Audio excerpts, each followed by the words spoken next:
next Wednesday. So structures then, yabba dabba doo. Yeah, construction and zoning of our aeroplane. Yeah, so the want our aircraft, the specifications say we've got to meet certain requirements, yeah. And we design the aircraft to meet those requirements. So things like the loads that are going to be encountered on the ground in flight, yeah, aerodynamics. We need to make sure that we meet the criteria for that, so we can carry passengers safely, carry cargo safely. So that the shape and the size of the aeroplane pretty much depend on what we're wanting to do with the thing. Yeah, so each area of the aeroplane, they've got their own little departments doing the designing. So the aerodynamics people, they're going to look at the clean, efficient shape of the thing. There's somebody called the lofting group. They produce the drawings, so they want things as simple as possible. Stress group, they want the strongest structure. People that are manufacturing, the production group, they want the designers to make the construction as easy as possible. Yep. So the whole world of the aeroplane is basically a compromise. Yeah, till eventually we come up with what we need. Yeah. So there's a very good film about the production of the A380 from the design concept right the way through the production, and all the little different departments, because it was being made internationally. Yeah, the various components were made all over Europe, then all brought together and put together. A lot of the design done on computers, and because we were having to use different nationalities, the measurements and everything had to be perfect. So things had to be designed simply, and eventually we came out with the biggest aircraft our biggest passenger aircraft in the world, and it kind of worked. Yeah, so all these little different departments getting involved, designing their own bits. Yeah. And again, one of the important things, and we mentioned it the other day, is making sure that we all speak the same language, so that when we're talking about components on the aircraft and areas on the aircraft, we're using the aviation language. You guys work on aircraft, yeah, so you know what the wings are, but the alternate name for the wings, the main planes. So if you see main plane, it means a wing. We have right and left, yeah, but if you're in the UK, because we use the old nautical terms, the seafaring terms, we have port and starboard. When it comes to exam time, you could get either of the terminologies used. It might ask for what happens on the port wing if you move the aileron, what happens on the starboard wing. It might say left or right. But the easy way to remember, and I don't know whether I showed you this when I did aerodynamics with you. Port.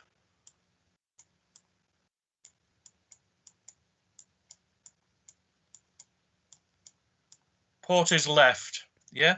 They have both got 4 letters in the word, and that's the easy way to remember it. So port's got 4 letters, left has got 4 letters. So if we talk about the port side of the aircraft, we're talking about the left side of the aircraft. Easy enough? Yeah. Today's little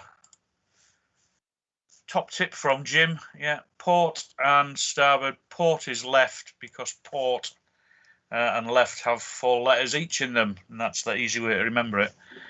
The empennage was the whole tail unit. We talked about that. Everything within the tail, and obviously the vertical stabilizer, horizontal, and the elevators all tucked in there. If you see the name fin, yeah, another name for the vertical stabilizer. The tail plane, another name for the horizontal stabilizer. Trailing edge, leading edge, we should know those terms, and the fuselage, forward, centre fuselage, aft fuselage, front, middle and back. And then the undercarriage or the landing gear, exactly the same thing, just different terminology. Yeah, so it's just a matter of all saying the same thing, yeah, talking the same language. So if I say to one of you, I need you to go out and have a look at the trailing edge flap on the outboard trailing edge flap on the left-hand side, yeah, you know exactly where you're going. You know exactly what you're looking at.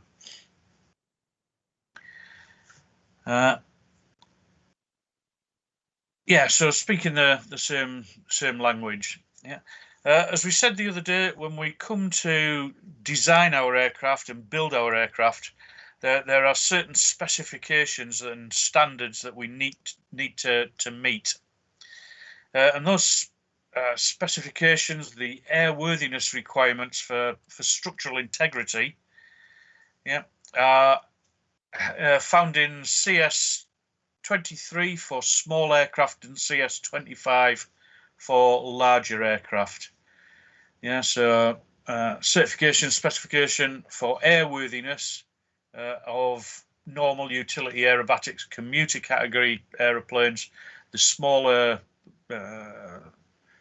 sort of lighter stuff, and then for your big aeroplanes, CS25 for the airworthiness of your large aircraft.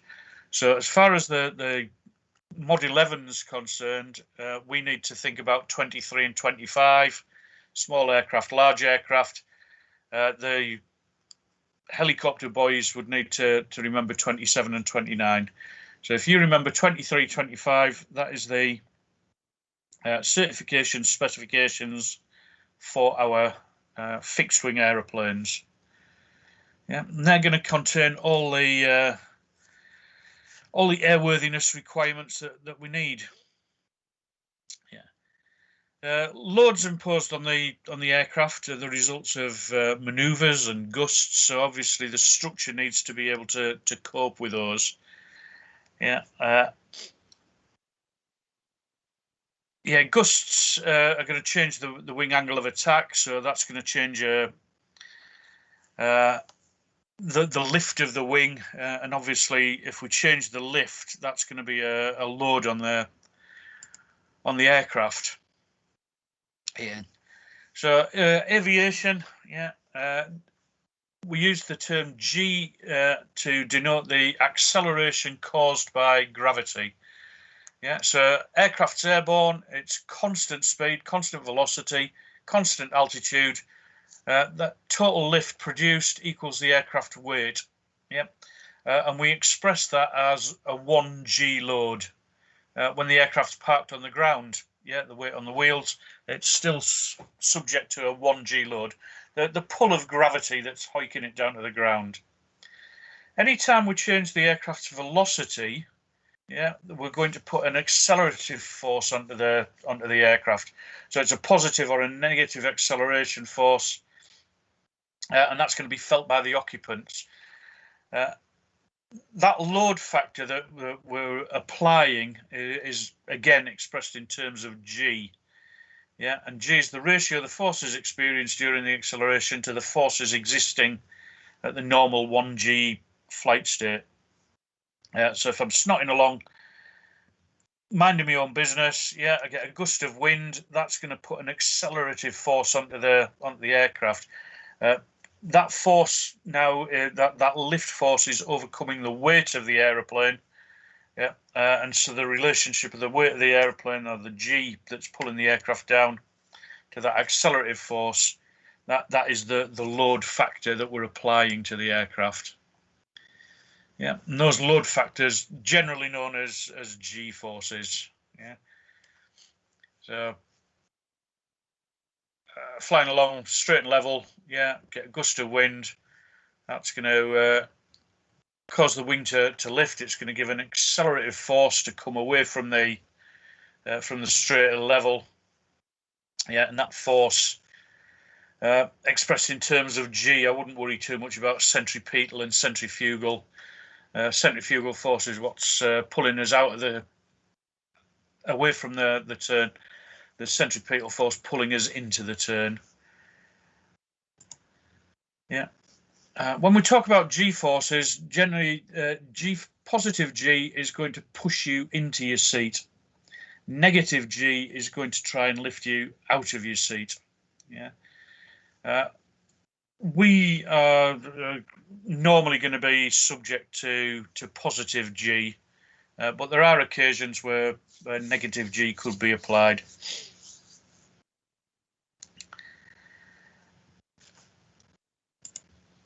Padoom. Yeah. So talk about the load factor just from the notes. One way of expressing the load factor: ratio of the given load to the pull of gravity. Yeah. G refers to the pull of gravity. Weight of the aircraft is equal to 1G, and if load 3 times the weight of the aircraft was imposed during a maneuver, for example, then that load factor will be expressed as 3G. Yeah. Because of the design of the aircraft, yeah, we've got to build in sufficient strength to carry the loads that we'd expect during normal flight. Yeah, the maximum loads that we'd expect during normal flight are considered to be the limit load. Yeah, so the design of the aircraft, the design of the structure, the materials we use is there to cope with the maximum loads expected during normal operations. Yeah. The ultimate load is a safety factor that we build in. Yeah. So if we go out with the limit load, yeah, there's going to be damage caused to the aircraft, but it's not going to be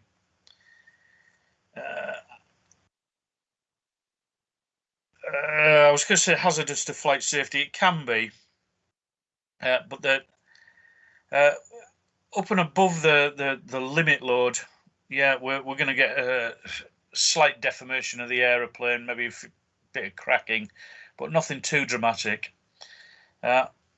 Because it's aviation, we're going to build in a safety factor, and that safety factor is 1.5 times the limit load, and that is known as the ultimate load. Yeah. Once we get up to the ultimate load, then we're going to have big problems structurally because we're exceeding the design specifications of the materials that we're using and the loads that the aircraft is going to be subject to. So again, for your highlighter, the limit load, yeah, the maximum loads anticipated during normal operations. The ultimate load is the safety margin that we build in, and the ultimate load is 1.5 times the limit load. So if you stick your little scribers through that. Yeah, as we say, the limit load, the maximum loads we'd expect in service, and obviously the limit load is going to be aircraft dependent. If I'm designing an aircraft to do aerobatics, yeah, I'm going to have higher limit loads than I would for a transport aeroplane. Yeah, but we're still going to build in the ultimate load. So if we go above the limit load, yeah, we're going to get deformation. We're going to get damage to the aeroplane. If I go above the ultimate load, then there's a good chance we're going to have some serious problems. Yeah, a bit like your wings folding up in flight. So the limit load, again, the safety factor that we build in, 1.5 times the limit load.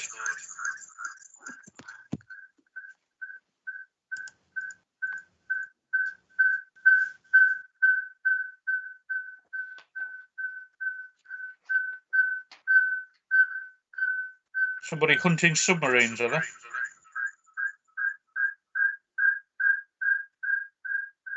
Or having DJ in the room. Yeah.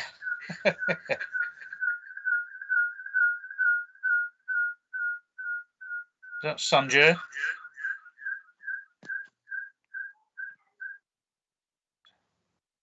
There we go. Torpedoed the submarine and dealt with the problem satisfactorily. Yeah, so the aircraft is subject to these loads, the limit load and the ultimate load. Yeah, every flight, yeah, we're going to have one takeoff, one landing, normally some taxiing.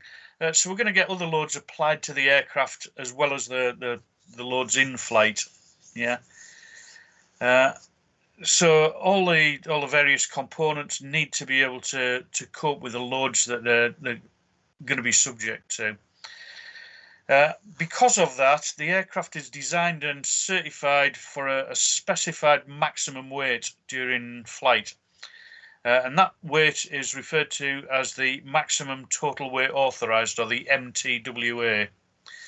Yeah, we've got to keep the aircraft within that limit because if we carry out certain maneuvers in flight, as it says in the notes there, we're going to put extra load on the aircraft, and if the aircraft's overloaded, we might go out with the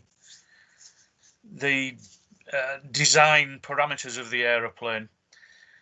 So if my aeroplane has got an MTWA of, I don't know, 10,000 kg, and I overload the aeroplane to 12,000 kg, if I carry out a maneuver, yeah, I'm going to go out with the permitted limits, and that could damage the aeroplane.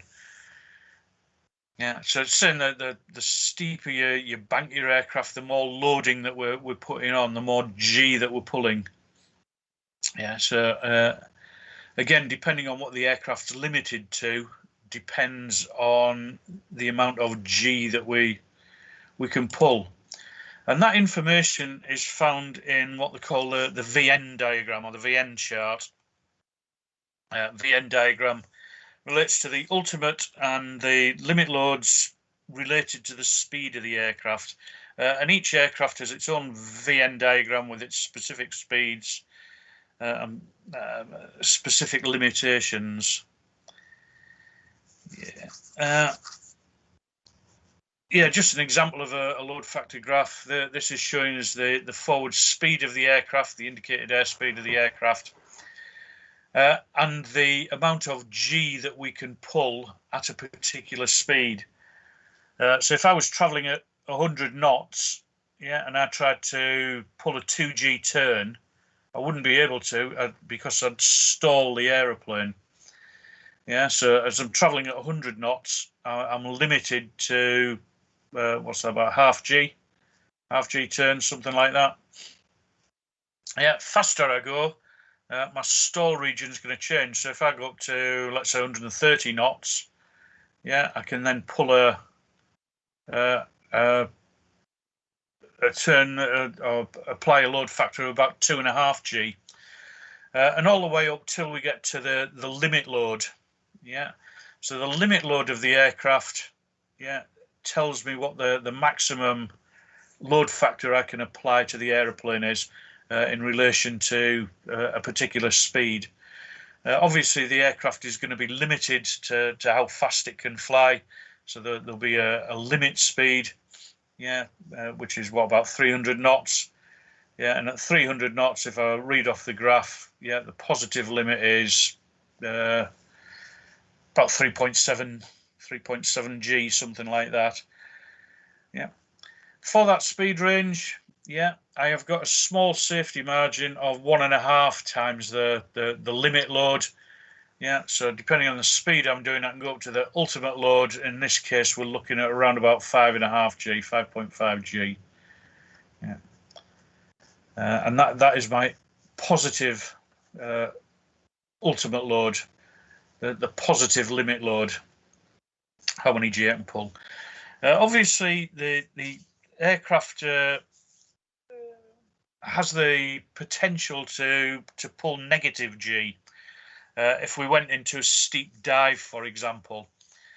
So there are negative limits for the aircraft as well, and again they're detailed on the VN diagram.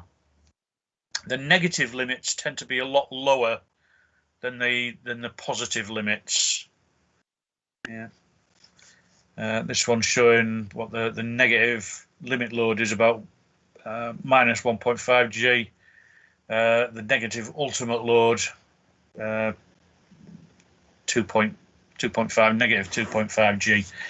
So by looking at the VN diagram, what speed we're doing, we can see the maximum amount of loading that we can apply to the aeroplane.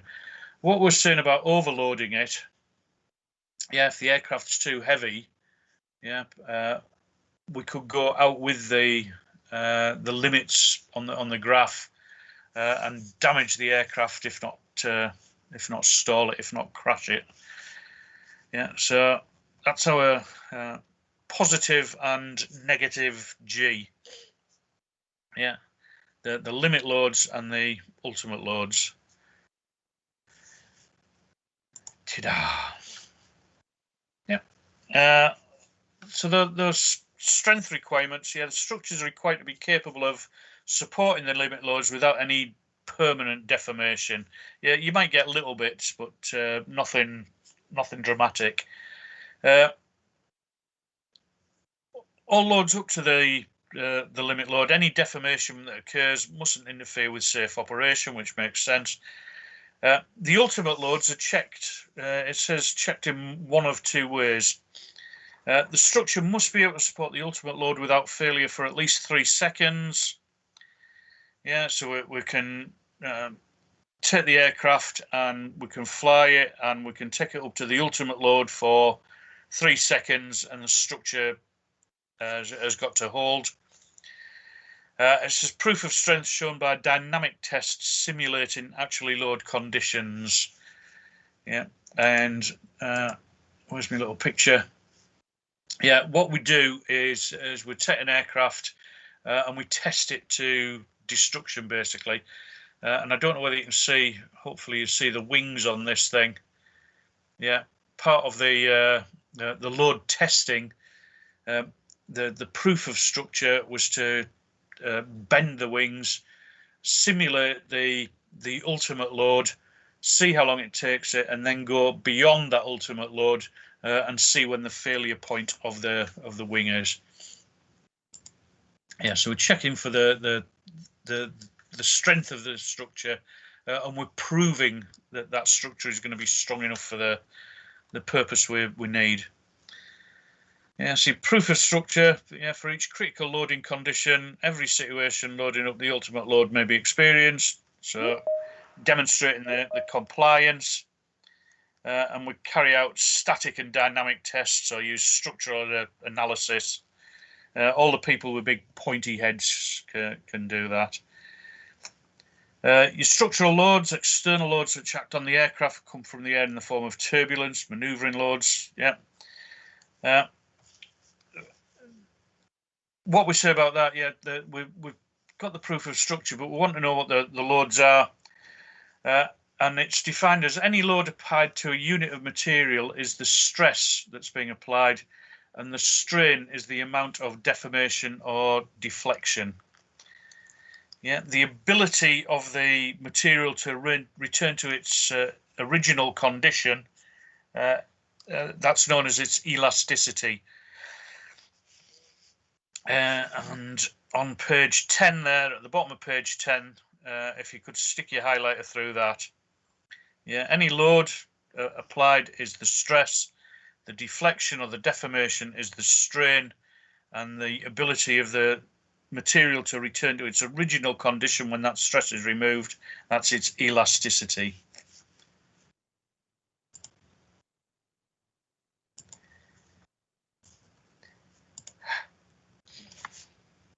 Happy days.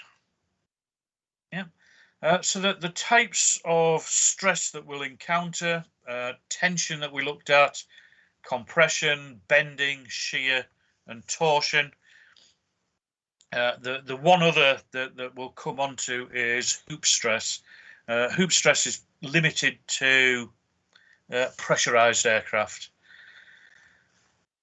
Yeah.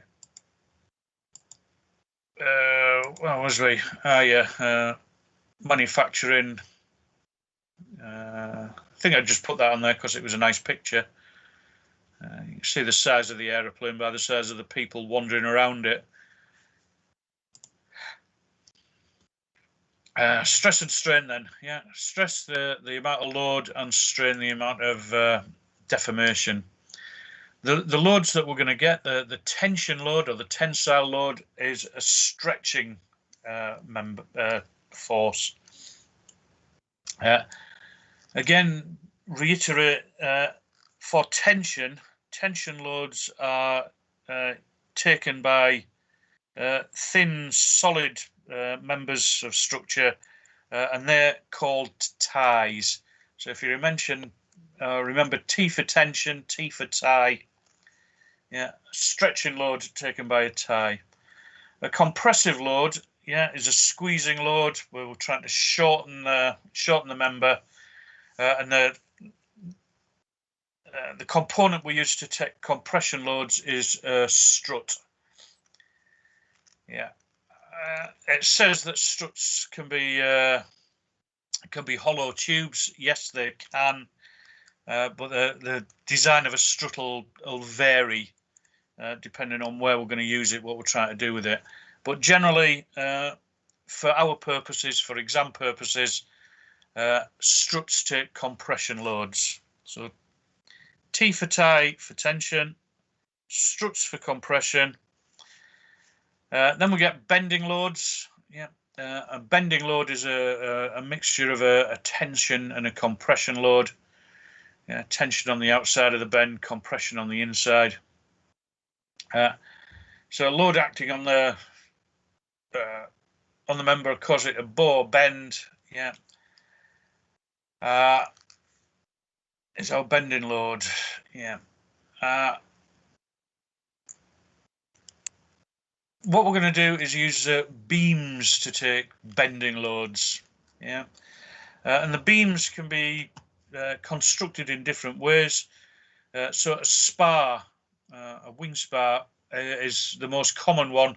The wing spar running down the length of the wing, the span of the wing, I should say.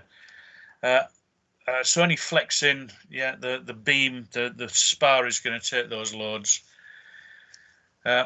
Because we've got a mixture of tension and compression loads, yeah, the top and bottom sections, booms, flanges, section of the spar between the flanges called the web, and that part carries a shear load. Yeah. So, you know, using the I-shaped beam or the spar, we can accept those bending loads quite happily. Yeah.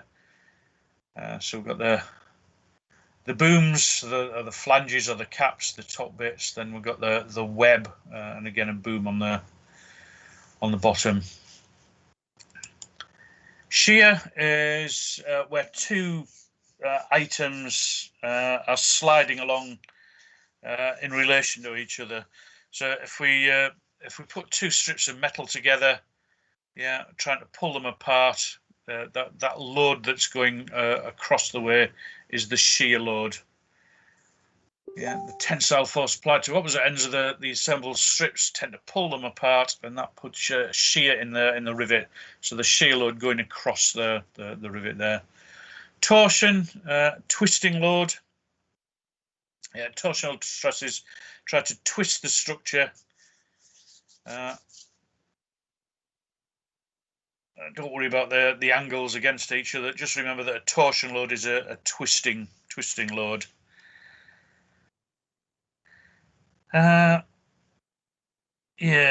Loads. Yeah, if they act on the aircraft in the air, they're aerodynamic forces, and if they're acting on the aircraft when it's on the ground, they're classed as static forces.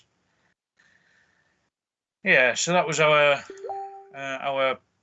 different types of stress: compression, tension, torsion, bending, and shear. Other one we said was hoop stress, and hoop stress applies to pressurized containers. Yeah, we've got pressure in that enclosed area acting at 90 degrees to all the confining areas, and because you've got that pressure acting, it's putting a stress on the structure. You also get a longitudinal stress building up, and the longitudinal stress is applied at either end of the container. Yeah. So when we talk about hoop stress, we're talking about pressurized structures. Likewise, longitudinal stress, that's just the stress that's applied to the ends of the container.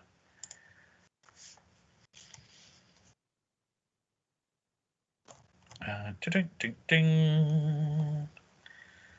Hoop stress, yeah. Stick a highlighter through hoop stress for the pressurized aircraft. That does come up. And at the bottom of that, longitudinal stress is always less than hoop stress. Example of your struts and ties. Yeah. Struts and ties, checking the compression on tension loads. Anybody got any questions there? No, good. Fatigue. Fatigue is where the material is acting well within its design parameters, but over a period of time, due to repeated cyclic fluctuations, that structure is eventually going to fail. We did go through fatigue the other day. Yeah. So the basis of fatigue, yeah, we've got lots and lots of repeated cyclic loadings. Yeah, and each time that's creating a tiny bit of weakness in the structure, and eventually that weakness will grow until the material fails. Yeah, the material just gets tired out, and eventually it'll fail. Yeah, so repeated cyclic loads give us fatigue. Fatigue leads from micro cracks up to macro cracks, yeah, where we get huge cracks. What we need to do is to be able to detect fatigue. So inspections are critical to locating fatigue, and testing, yeah, replicating the loads that the aircraft is going to be subject to in flight on a special test rig. So this thing, yeah, lots of little actuators. It's fluctuating or flexing the wing backwards and forwards 24/7. Yeah, that is going to repeat what the aircraft is going to be subject to in the air, just in a lot quicker time. So at certain points, we can stop the jig and we can carry out a thorough inspection of the area, all the components in the area, look to see what might be failing. Fatigue can be accelerated or produced in a variety of ways. Yeah, and that bit in the middle of page 15, yeah, just above where it says fatigue testing, yeah, you need to be aware of that. Stick a highlight through that. Cyclic fatigue, repeated fluctuating loads. Corrosion fatigue is, again, it's fatigue, but it's accelerated by corrosion of the material.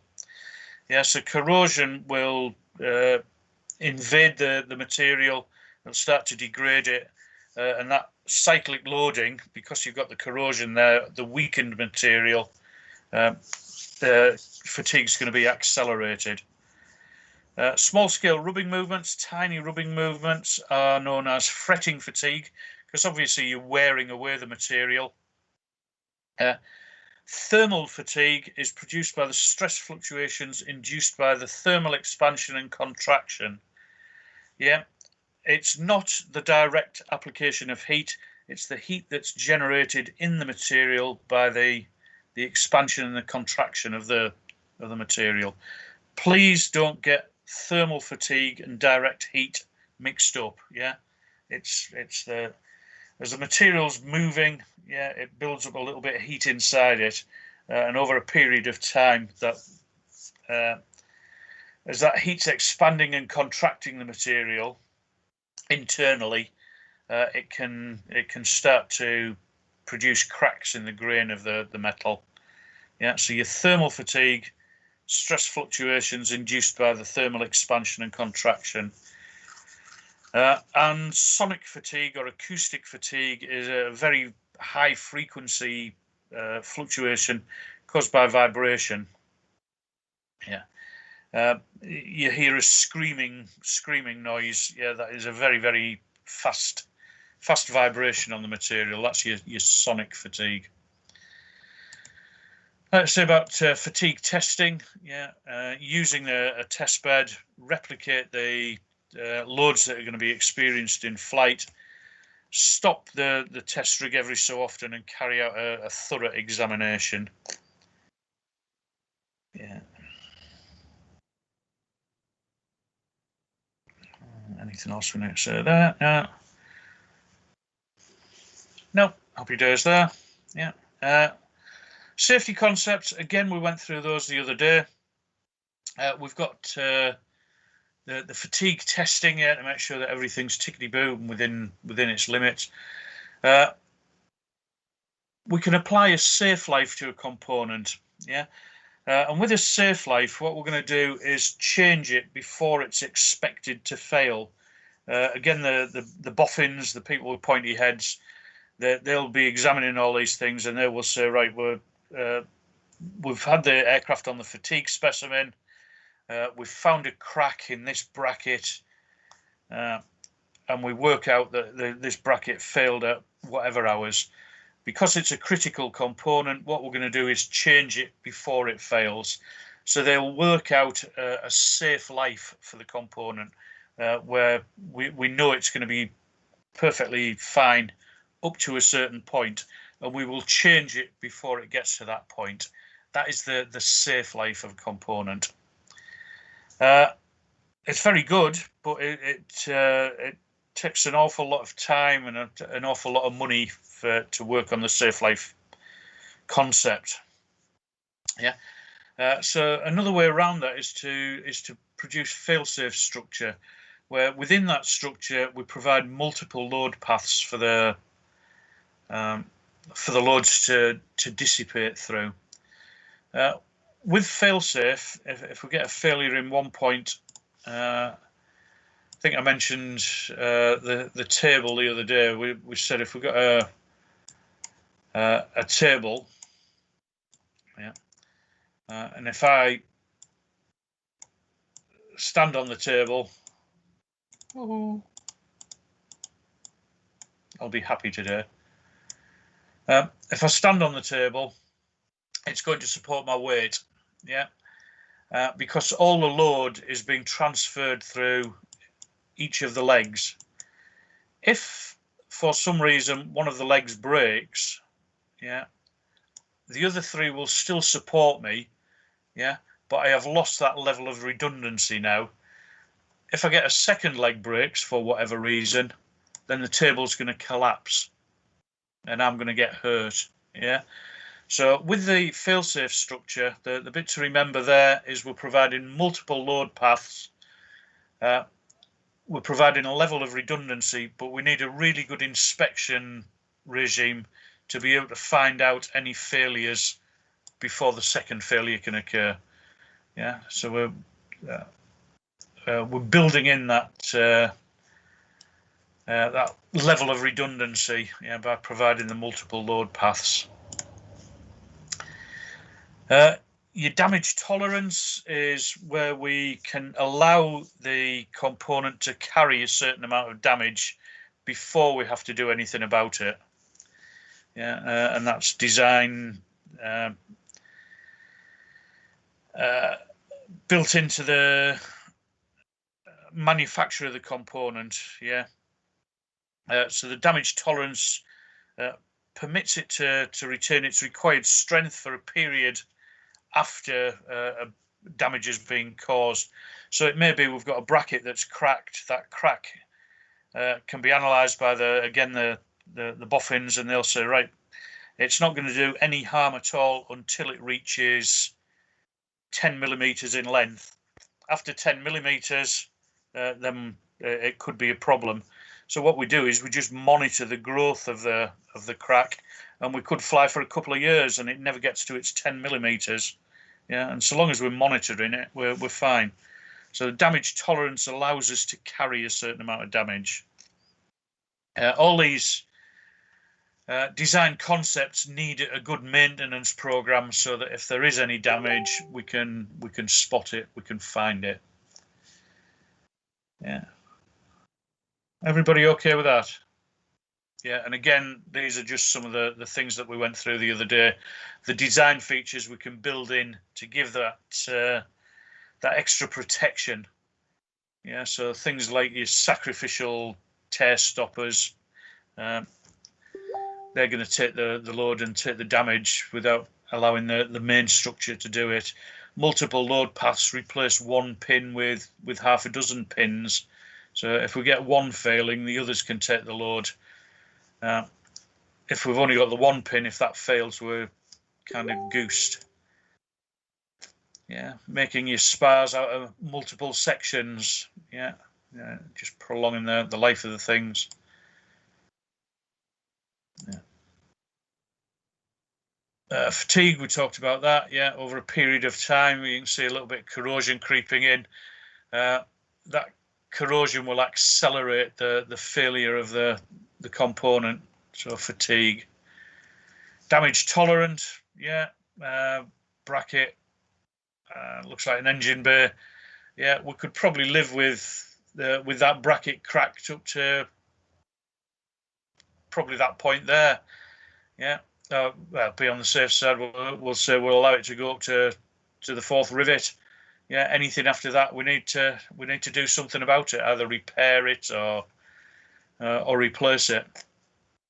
Yeah, but up to that point, it's doing no harm whatsoever. So we can just monitor it and do something about it as and when it gets to the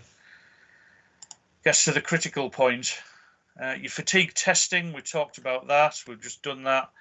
Putting the aircraft on little jigs and jacks and replicating all the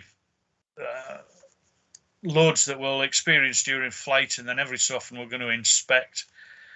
And then, as I say, for your proof of structure, yeah, we'll take that up to its ultimate load, hold that ultimate load for 3 seconds, release it, inspect it, make sure that we're happy with it all, and then what they'll normally do is to take the thing up to destruction and see at which point it actually does fail. Stress raisers are points, sharp changes in profile, and where those sharp changes in profile are, stress can gather.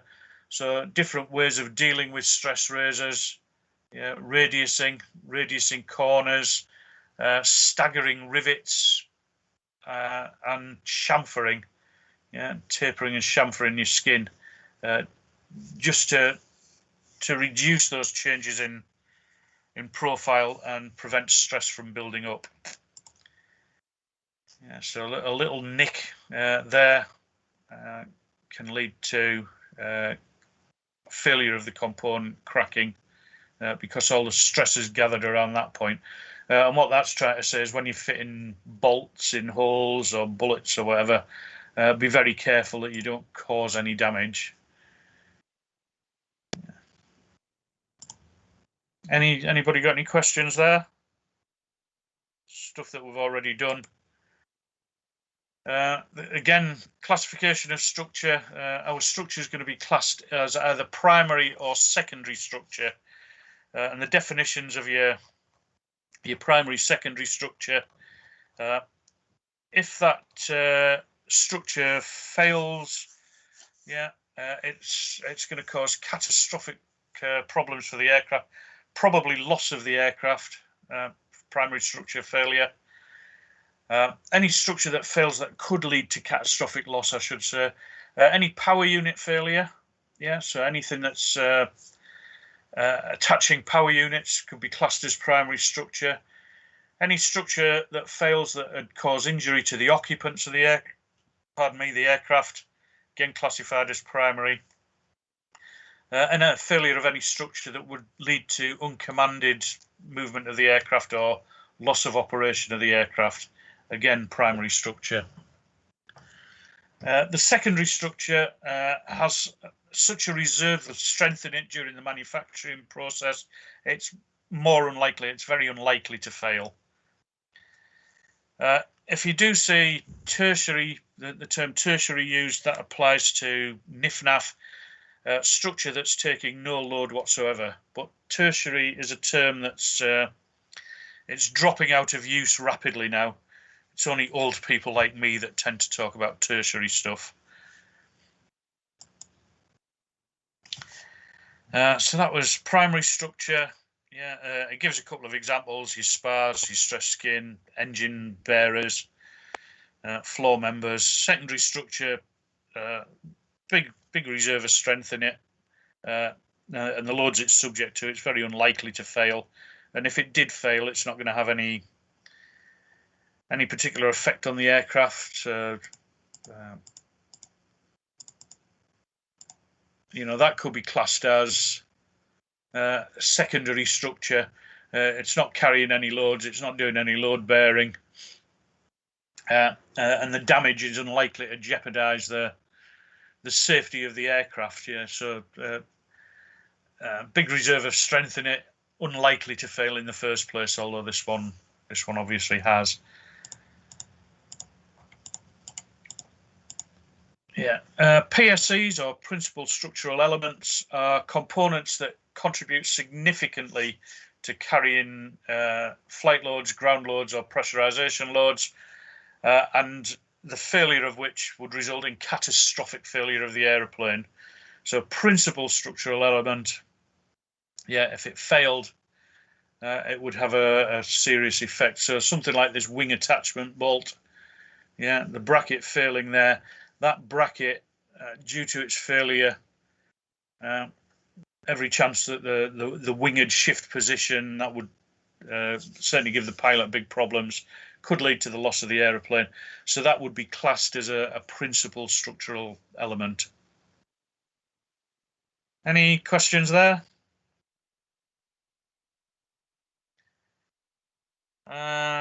What page are we up to now? 22. Oh, that takes us nicely to break time. Page 1 to 24. Don't think I missed anything else there. Super duper. Anybody got any questions, queries, problems? Okay, right. Well, I'll make that 10:20 my time. So 10:40 my time. So we'll have a 20-minute tea break there. Okay.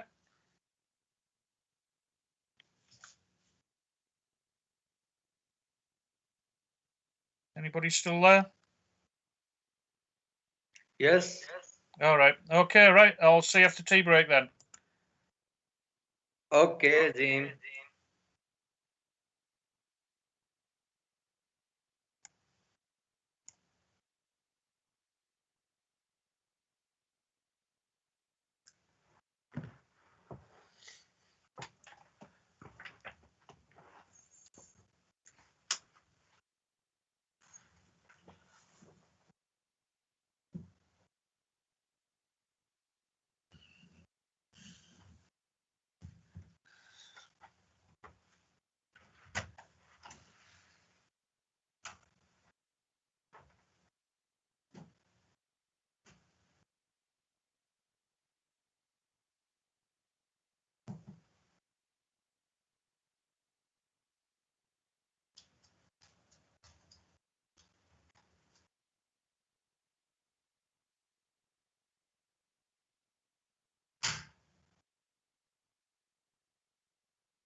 All right, all back. Looking good. Looking good. Looking good.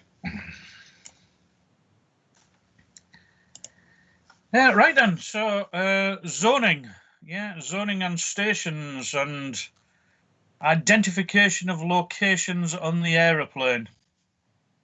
Yeah, so we're what we're looking at here, and again, it's stuff that we did the other day, so we should be okay with it. Aircraft divided into zones, yeah. So we can identify different locations on the aircraft.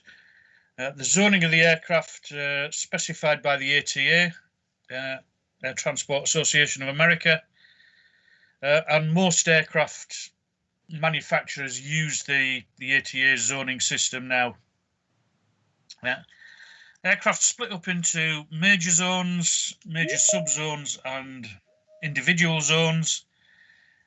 Major zones, unfortunately, we need to know those. So again, stick a highlight around there. That's something that we need to know. So your major zones, the lower half of the fuselage, 100 the lower half of the fuselage, 200 the upper half, 300 the back end of the aeroplane, the empennage, 400 the engines, 500, 600 left and right wings, 700 the landing gear, 800 the doors.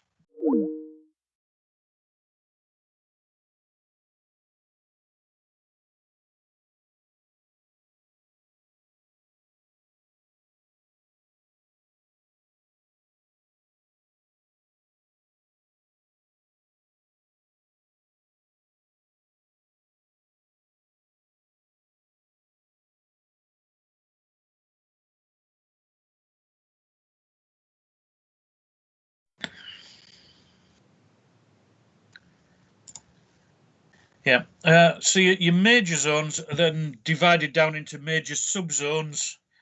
Yeah, it says by addition of a second non-zero digit. So major zone 300, we can divide that down into different areas, major subzones, and that would be 310, 320, 330, and so on and so forth. That major subzone can be further subdivided. Again, using a non-zero digit. So we'll go from 320, we'll have 321, 322, 323. So what we're doing is breaking the aircraft down into much more meaningful areas, should we say. Yeah, so we're just dividing it down. And it's there to make life easier for identification of components. And certainly when we come to do inspections, yeah, we can break the aircraft into zones and we can carry out our inspections at certain zones on the aeroplane. It says zone numbers utilised in computerised maintenance record systems, simplify processing of the records. Helicopters don't follow the conventional zoning. I think we mentioned that to the B1.3 boys, because of the complexity of the design of the things. Yeah, they're not going to follow the so they get their own little specific setup. Oh, pardon me. Yeah. So your aircraft split down into your major zones.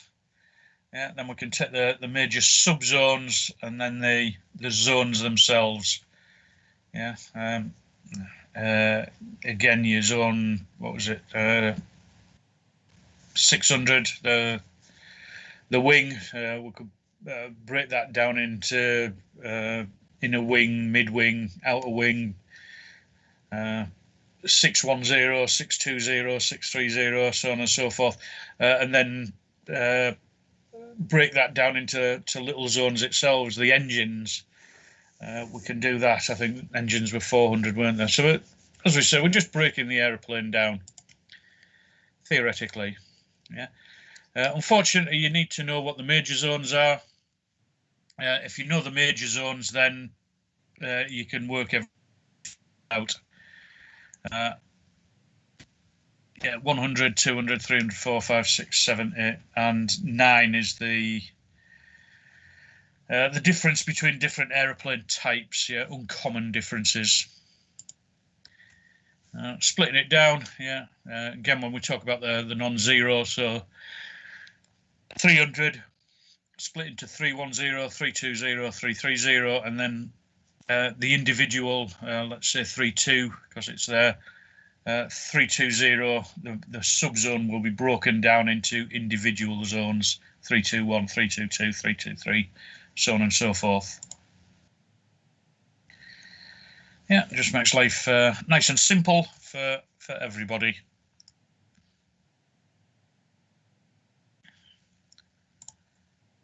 Helicopters, not fussed with them. Everybody okay with zones? Yep. Stations are measurements taken from a datum point, and they are measurements in the units of the designer's choosing from that datum point. So in this particular case, the designer has put the datum right smack bang on the nose of the aircraft. Then in units of his choosing, we'll go with certain measurements back, and those will measurement points will be designated as stations. Yeah. Generally, your station points will coincide with frames or formers or something, but that's not necessarily true in all cases. Yeah, so to accurately locate specific locations, we can use the station numbers. Any point located from measuring from a known point on the longitudinal axis along a vertical line, parallel to the normal axis or laterally parallel to the lateral axis. So basically, we're working our way back along the aeroplane. So in the case that's on the slide, I could be having a look at that little window. There might be a crack in the window frame. So rather than saying, oh, the fifth window along, if you're looking at a 747 or something, yeah, fifth window along doesn't mean much. But if you can say window, low window at station, whatever it is, or the window between station 500 and 520, yeah, we've pinpointed the area that we're meant to be looking at. So again, it makes identification a lot easier. Any measurements after the datum for your stations are considered positive. Any measurements forward of the datum line are considered negative. So on this one, if I went 6 inches forward, I'd be station -6. Yeah. 100 inches back, station -100. Yeah, 100 inches back this way, it'd be station 100. So that's moving longitudinally along the aircraft. Moving up and down, yeah, we have what they call the waterline. And again, the waterline is set from a datum, normally the cabin floor, might not be in all cases. And then we're going to take measurements above and below the waterline to allow us to identify a particular point. Again, let's just take that window. There may be some rivets need replacing above it. So we can say station, whatever I said, 520, waterline 10. Yeah, rivets need replacing. So I can go to the station, I can go to the waterline, and I know where we are. Yeah. So your stations, distances along the fuselage stations. Number represents the distance in units of the designer's choice from a fixed datum. The datum or point of the designer's choice. It could be the nose of the aircraft. Sometimes it's the back of the front cockpit. Again, it'll be detailed in the AMM. Yeah, numbers after the datum, positive values. Numbers forward, negative values. Frames, yeah, generally you're only going to need a station number there, but small items or positions need to be located vertically, as I was saying. So we have the waterline. Waterline, the vertical distance from a longitudinal datum, somewhere the designer's choosing, like I said, could be the cabin floor, maybe the ground, yeah, with the aircraft on its wheels. It's up to the designer. But again, measurements above the waterline are positive, measurements below the waterline are negative. So if my rivets were down here somewhere, yeah, it'd be station 30, waterline negative 15 or whatever it might be. We can split the aircraft down the middle for left and right.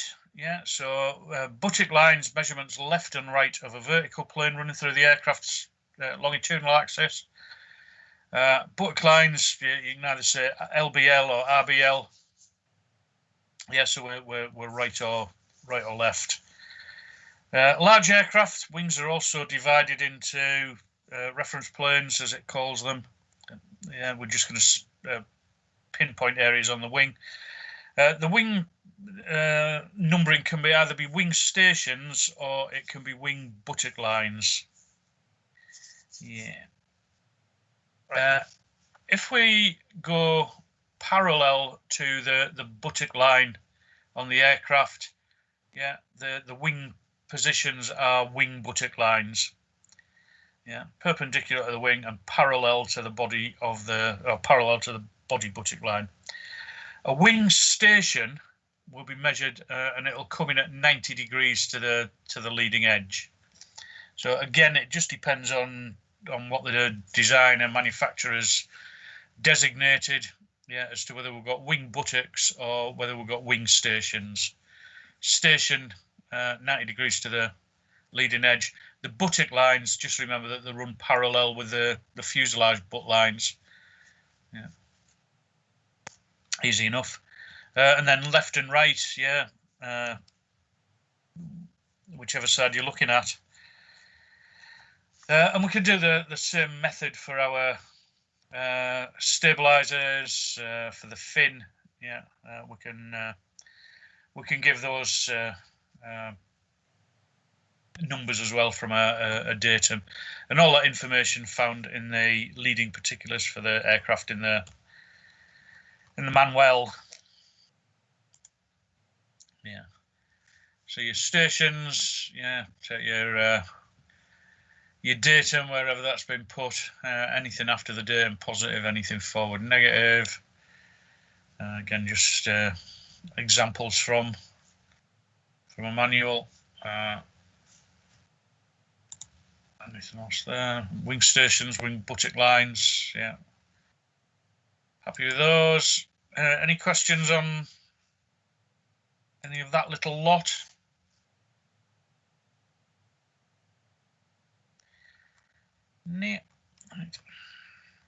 Drains then. Yeah. We talked about drains again the other day. So we're into familiar territory. External, internal holes, drain paths provided to prevent water and other fluids from collecting within the structure. Could become a fire hazard, more likely to become a corrosion hazard. So what we do is we provide a path for those fluids to flow through, and then we can either dump the stuff overboard or send it to a collector. So the airframe drains divided into external and internal.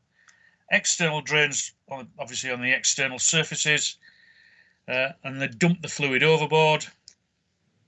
Non-pressurized aircraft, non-pressurized areas, drain ports are always open. Pressurized areas, we use special sealing drains, so we're not losing cabin pressurization all the time. Yeah, so your internal drains just duct fluid around, lead to the external drains where that fluid is ported overboard.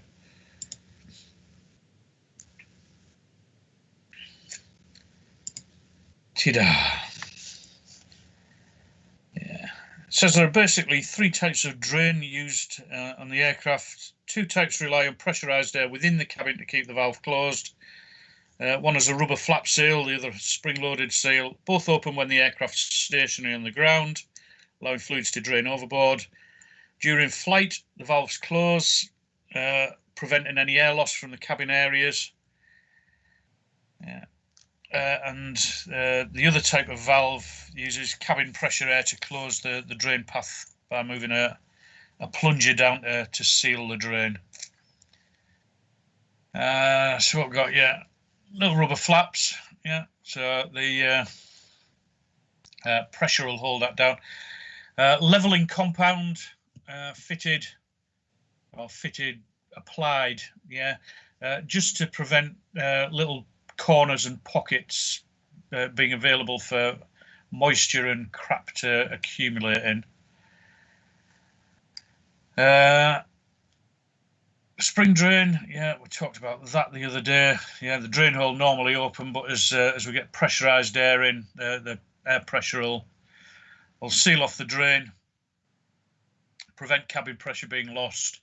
Once the aircraft's down on the ground, that'll open, and any collected fluid will be allowed to flow out.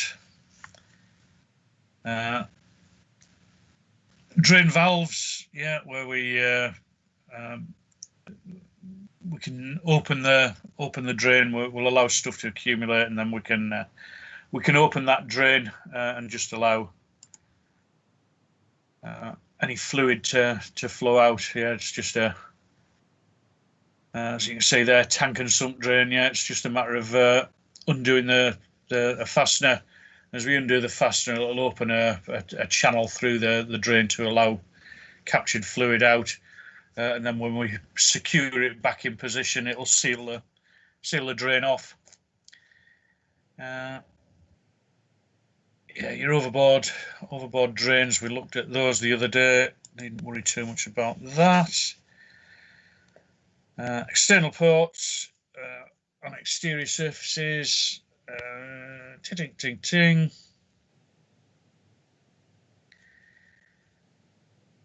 Use of leveling compound, we'll mention that, wouldn't worry about that. It's common.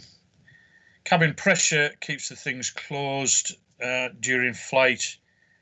Yes, be aware of that. I'm not sure it has come up in a question, but be aware of it, that with drains in pressurized areas, it's the cabin pressure that's going to keep the thing closed. And then it can be opened when that, or it will open when that pressure's removed. Things like the toilets and that, we've got a little plunger on the sink, so the drain's normally closed. If we press the plunger, that will open it and allow any fluids from the sink to flow down to the drain or the collector tank. To allow your external drains to function correctly, some means must be provided within the airframe to ensure that all the fluids are directed towards the external points. And we can use internal drain paths and drain holes there. Drain paths, we can use tubing. We can have channels within the structure. We can have drain holes. that'll direct the fluid down to the next stage and then onward to the overboard drain.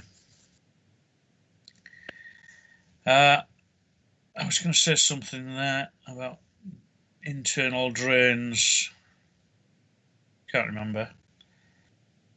Galley floors sealed and have little channels around the bottom, and those channels are known as gutters.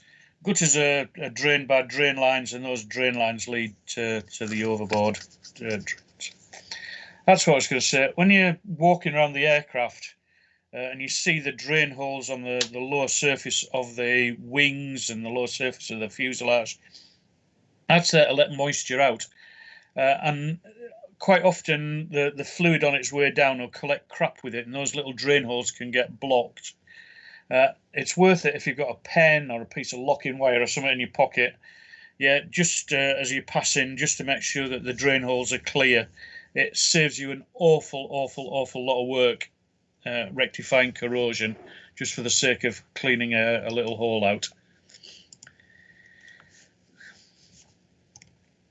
Battery compartments. Yeah, battery compartments are normally enclosed, so we need to provide ventilation, so we don't get corrosive fumes building up in the structure.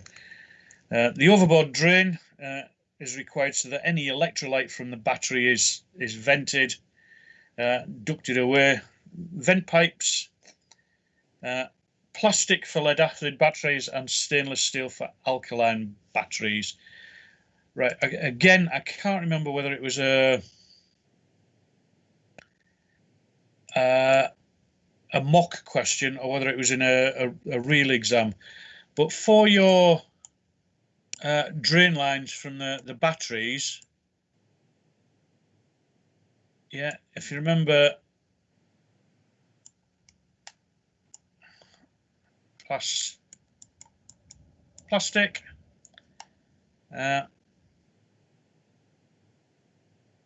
for lead acid, yeah, stainless steel for alkali. So plastic, we've got the L for lead, yeah, and the stainless steel is for alkaline batteries. Yeah, plastic, that's what I was trying to do. Plastic, lead acid, and again, if you use it, if it comes up, it's just the way I use of remembering it. So plastic, lead acid. Do you see where I'm going with that? It's just a tip for remembering which is which if it does come up. As I say, I can't remember whether it was in a mock exam or whether it was in the real thing. But plastic for lead acid. Ting ting ting. So your vent duct, taking away all those nasty fumes. Yeah, we don't want those fumes sitting in the compartment. They could lead to corrosion. And likewise, we're going to have a drain in the battery compartment. So if there's a spillage at all, any nasties are going to be ducted away.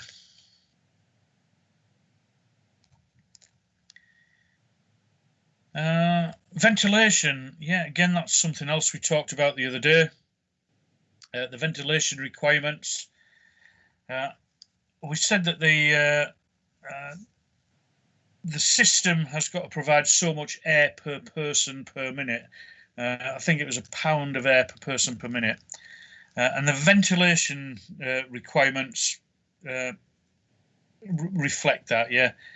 What we want to do with ventilation is make sure that we've got buckets of fresh air there to reduce the possibility of carbon monoxide in the air and any other contaminants. So we're going to make sure that the air that we push into the cabin is refreshed constantly and the used air is blown overboard. Yeah. So not only the people that we're going to provide ventilation for, we need to provide ventilation for the avionics equipment because of the heat that's going to be generated. Again, blowing fresh air over it. Battery areas we've mentioned. Toilets in the galleys, we mentioned those the other day. The cooling packs, we need to provide ventilation there, and in the cargo bays as well. Badoom, yeah. The toilet and the galleys, again, we covered these. The galleys, galley areas and the toilet areas, we're going to make sure that the air in there is ventilated. Yeah, and what we can do is just draw the air away from the toilet and the galley areas. Yeah, and dump it out overboard.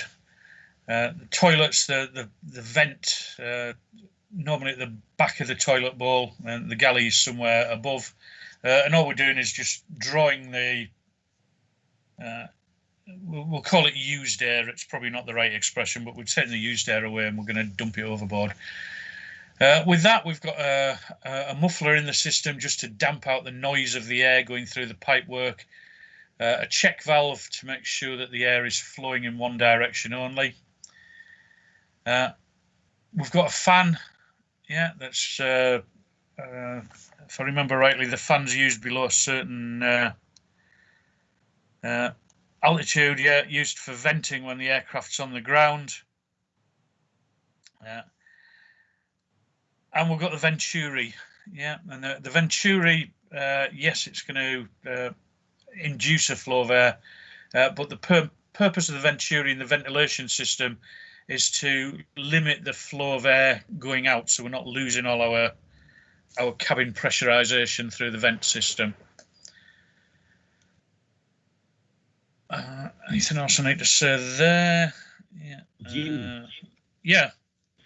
In the previous galley and toilet ventilation, in the textbook there is ventilation of cabin temperature. Ventilation of the cabin temperature sensor is connected to the external duct. What that mean?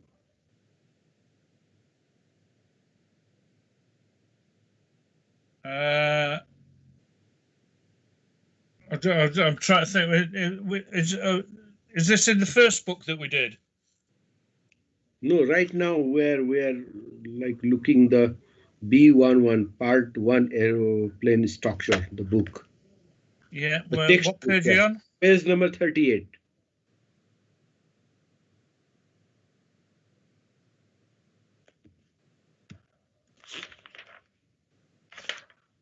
Under topic toilet and galley ventilation, there is one line, one sentence. Yeah, toilets and galleys are ventilated by allowing pressurized cabin air to escape to atmosphere. Yeah, well, we do that anyway. Mm-hmm. Galleys are ventilated through vent inlets in the ceiling. Yeah, so the stale air is gonna go through vents. Yeah, toilet compartments are vented by air flowing through a gap between the toilet shroud and the toilet bowl flange.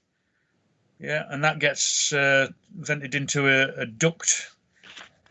Yeah, so where your toilets are, yeah, you're going to introduce fresh air there, and the stale air is going to be drawn away.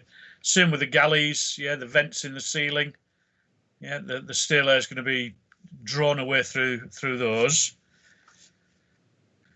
Ventilation system consists of the venturi, limiting the outflow of cabin air when the aircraft is pressurized.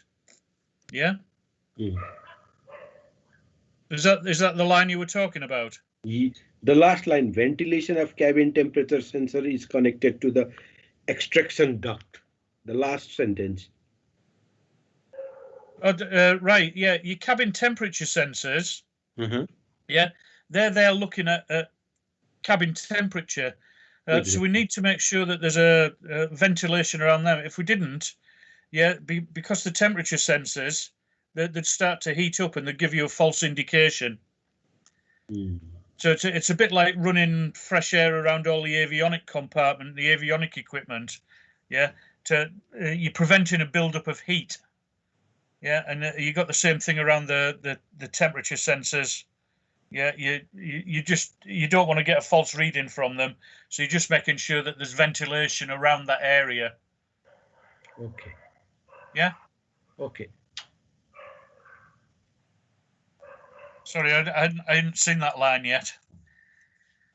After this picture, the same picture on the that we are.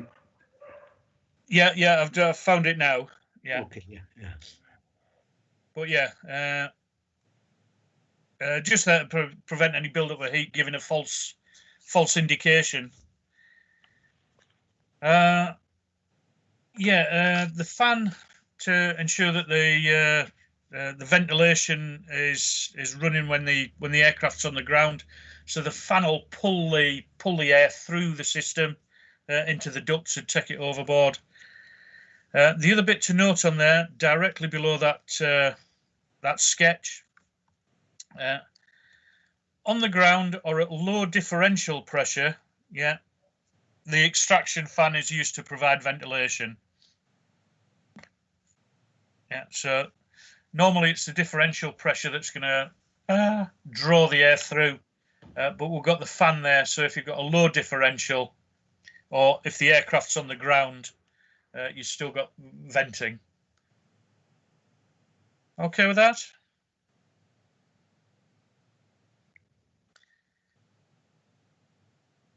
Conditioning packs, again, the conditioning packs are going to be running constantly, and as they're running, we're going to get a buildup of heat, and certainly because you've got your heat exchangers, if we didn't provide a throughput of air around those areas, it could get quite hot. Excuse me 1 second.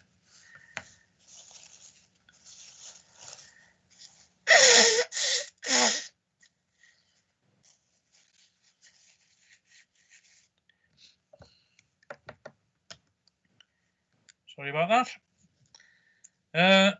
So the air conditioning bays, good circulation of air going through, and prevents that heat building up to create structural damage. Sorry about this, I've got a bit of a nosebleed.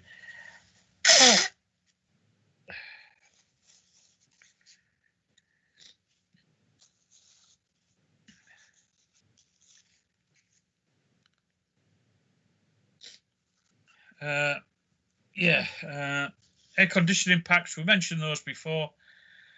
To make sure that we've got good throughput of air, certainly on the ground, we can use the APU to blow air over a turbo fan, and that's going to induce an airflow and push that air over the cooling pack. When we're not in flight, when we're on the ground, because we haven't got the ram air flowing through there.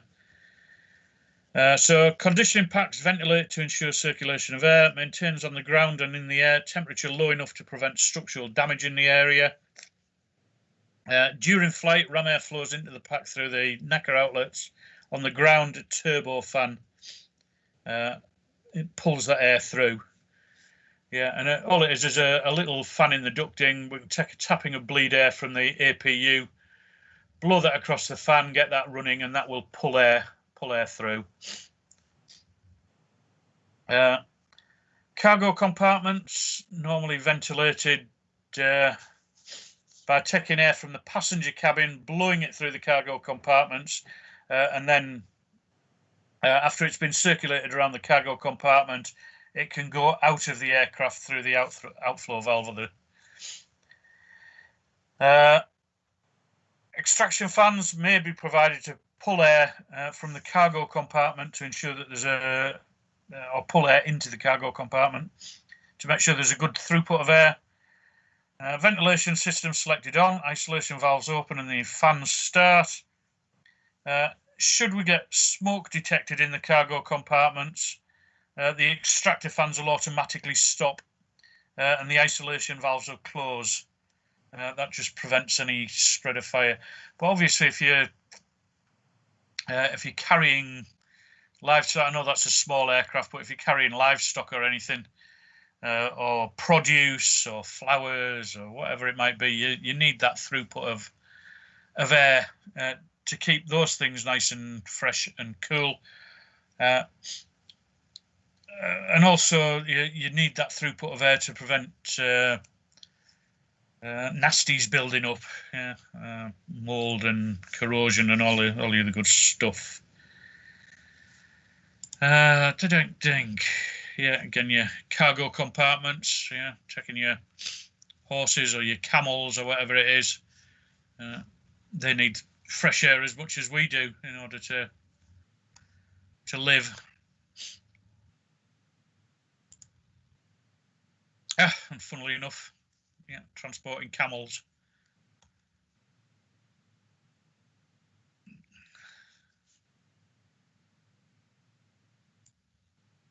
Your knacker ducts, we talked about the knacker ducts before. The knacker ducts flush with the skin of the aircraft, and they're designed to take in a particular volume of air for whatever system that they're running.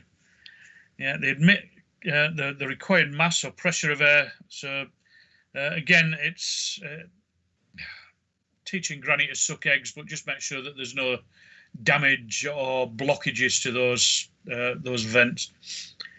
We had an aircraft flew down from the UK to the Falkland Islands, which is a hell of a journey.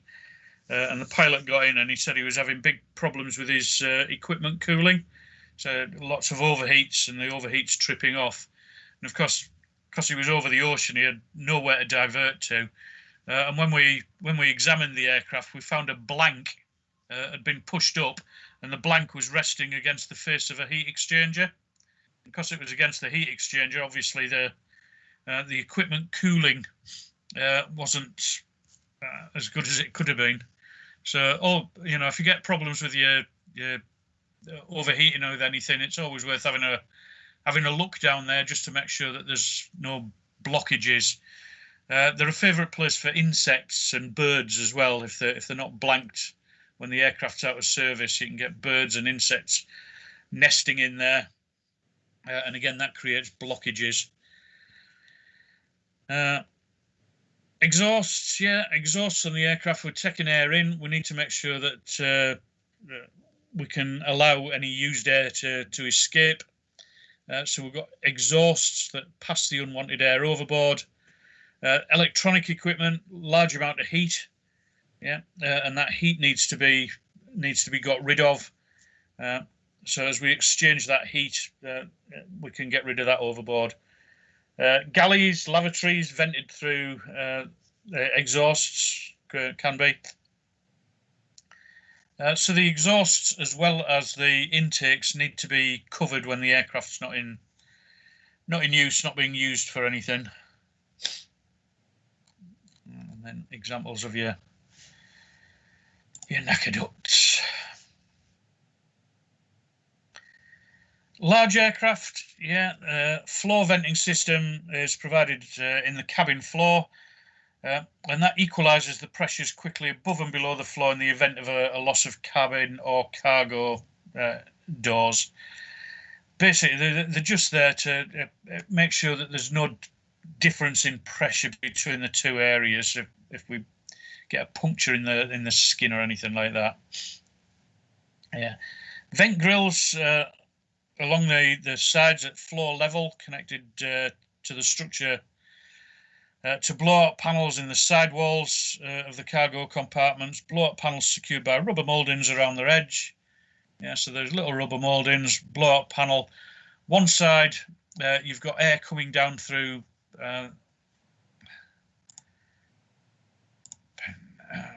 let's imagine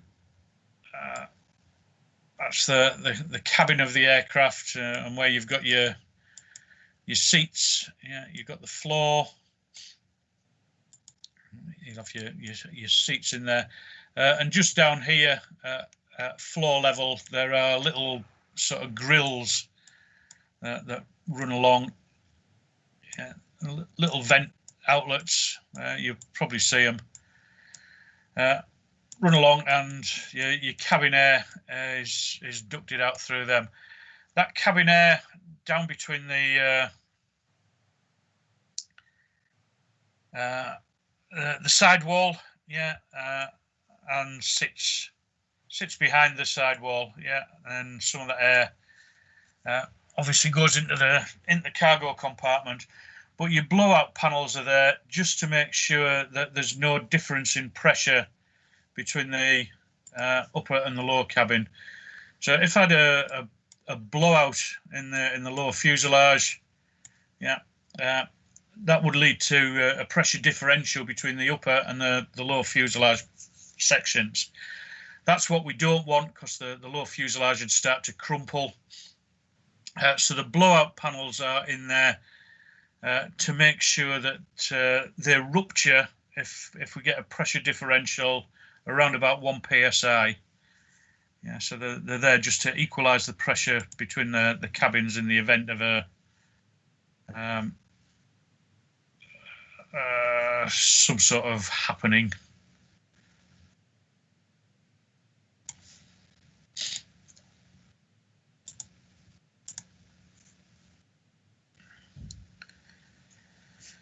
Yeah. The rubber mouldings, it says there, prevent the spread of fire between the compartments. Panels blow out at a differential pressure of 1 psi. Stick your highlighter through that. That does crop up. Yeah, so the cabin blowout panels, if we get a pressure differential of 1 psi, it'll equalize the pressure above and below the floor.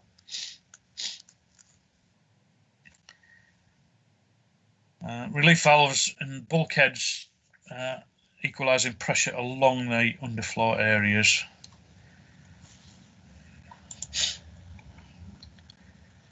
Your equipment cooling. In fact, does anybody want a 5-minute break there before we do equipment cooling? Yes. Just while I go and blow my nose and sort myself out. Okay, Jim. All right, we'll just have 5 minutes there.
Okay, right.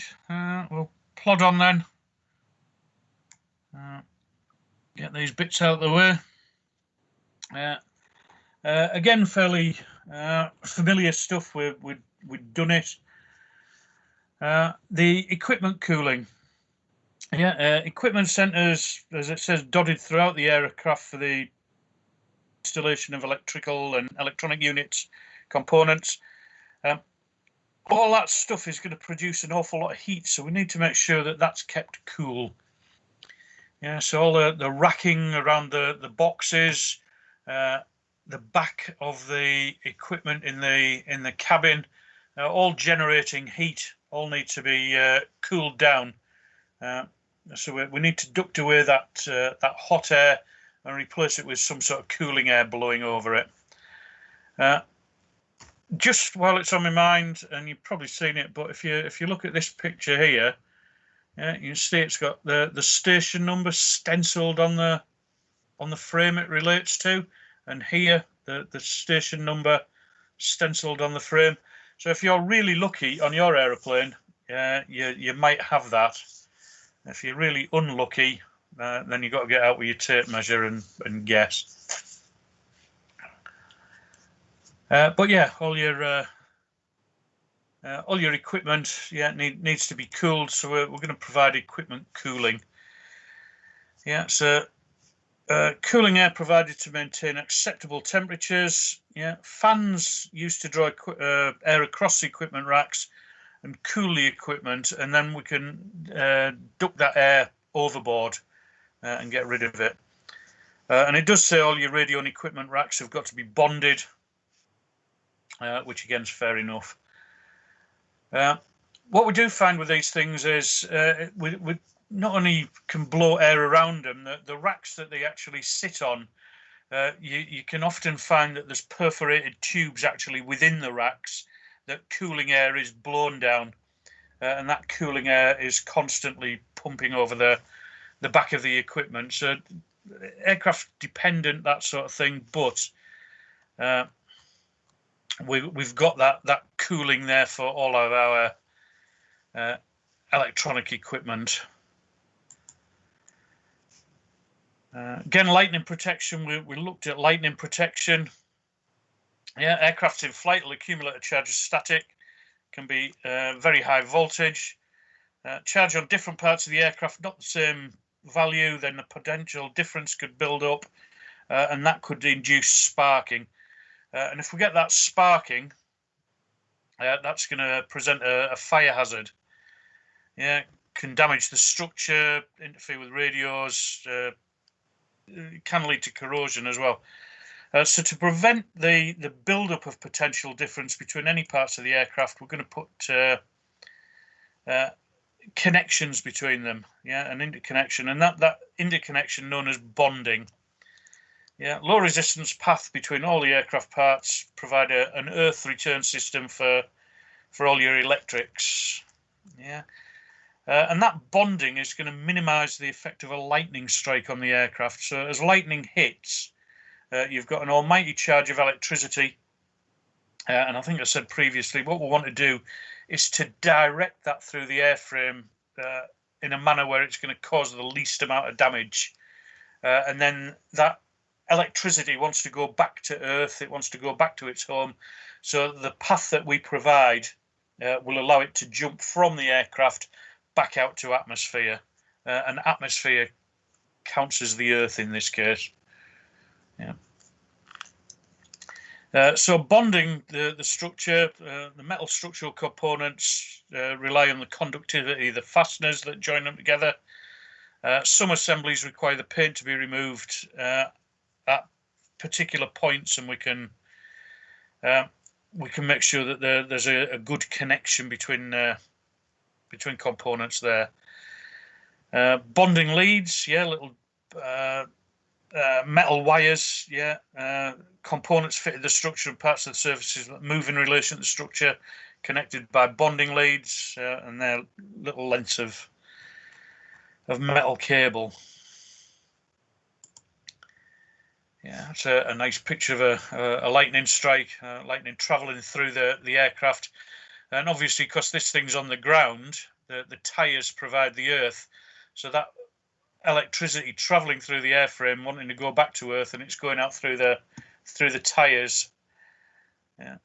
We haven't got that provision in the air, so the lightning wants to go somewhere. So what we're going to try and do is provide the easiest path for it to get back from the aeroplane back to atmosphere. Depending on the size of the strike, it can do an awful lot of damage. It varies from little pinpricks to actually melting the structure. Yeah, that was a very extreme picture, but it's just to give the idea. Again, where the lightning goes in, it comes out. So if it's not followed the path that we've provided for it, as Murphy's Law says, it doesn't have to.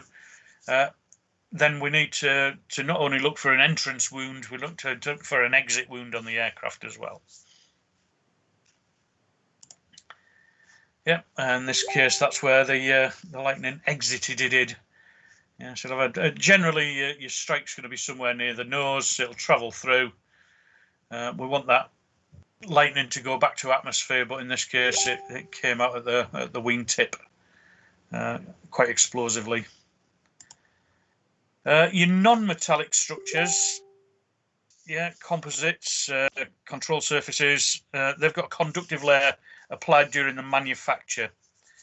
Yeah, the method of doing it varies, but as the composites are built up, there's going to be a conductive layer built in within the build-up, the layup of the composite. Yeah. Landing the aircraft, yeah, the static electrics discharged via the tyres, we kind of mentioned that. Example of your bonding lead, just a little metal jumper cable. Yeah, joining components together to make sure that there's a low resistance path for any electricity to follow, and again, stops the build-up of any potential difference.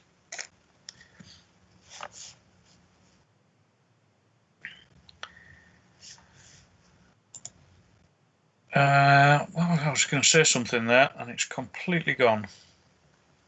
Oh, when we were talking about the bonding of composites, yeah. If we didn't have that conductive layer in there, the power of the lightning that strikes could generate sufficient heat to melt the resin in a composite. So what you'd be left with is just a piece of cloth flapping about in the breeze. That is mentioned somewhere in the text in one of the books, and that has come up before. So as we go through, if we come across that, stick a highlighter through it. If I see it, I'll let you know. But just keep in mind that the heat generated could melt the resin in a composite. Your lightning protection, yeah, during fueling operations, for example, we're going to make sure that the aircraft is bonded properly and bonded to the earth. So on the aircraft, we've got particular points, yeah, where we can connect an earth lead and run that to the earth spike in the ground. Fueling operations, yeah, on large aircraft, we need additional bonding. And we do that by connecting a designated earth or ground point on the aircraft to a ground earth. Yeah, then the Bowser's bonded to the aircraft by the hose and also independently grounded to earth. So again, we're just reducing the chances of getting that static build-up. Most aircraft trailing edges of the main surfaces are provided with static discharges or static wicks, and they allow the static to jump back overboards to atmosphere. Wicks may be a form of conductive fabric bonded to the metal or of a conducted rod attached to the structure. In flight, Static charges can affect the aircraft. We'll get high intensity radiated fields, lightning. Can affect the electrical components on the aircraft. And we could get structural damage. As we said before, lightning normally enters at the front, leaves at the rear, but not necessarily all the time. It's not a hard and fast rule. So if the crew report a lightning strike, you've got to look for the inlet first. The nose is the favourite place, and the way we check for it's normally little pinprick holes in. But yeah, what they call pepper potting, just tiny holes, and then we need to look for the exit wound. Always have a good look at the static discharges. If electric lightning's gone through them, they tend to burn. Yeah, and that's what they're designed to do. So that's your static wicks. Yeah, the base plate, metal plate. Yeah, allowing the electricity flow to go down the conducting wick or the static discharger, jump out to atmosphere. So look for your inlet, yeah, your entry, pepper potting, a bit of burning, yeah, and then look for the exit. Yeah, have a good look at the static discharges and have a good look over the whole airframe just to make sure it's not jumped out anywhere else. An example of your static wicks on the back of the aeroplane there, on the wings, can be on the fin as well. Come on. Every so often, yeah, complete aircraft got to be checked to make sure that the bonding's okay. Bonding test, yeah, when we've changed any major components. If the maintenance manual calls for it, maintenance schedule calls for it. If you replace any bonding leads, you should do a bonding test. If you get an electric shock from the structure, yes. And that's happened a couple of times to me in my career, where you've leant on the aeroplane and got an almighty blast off it. Yeah, so you need to get the B2s out to do all the bonding checks.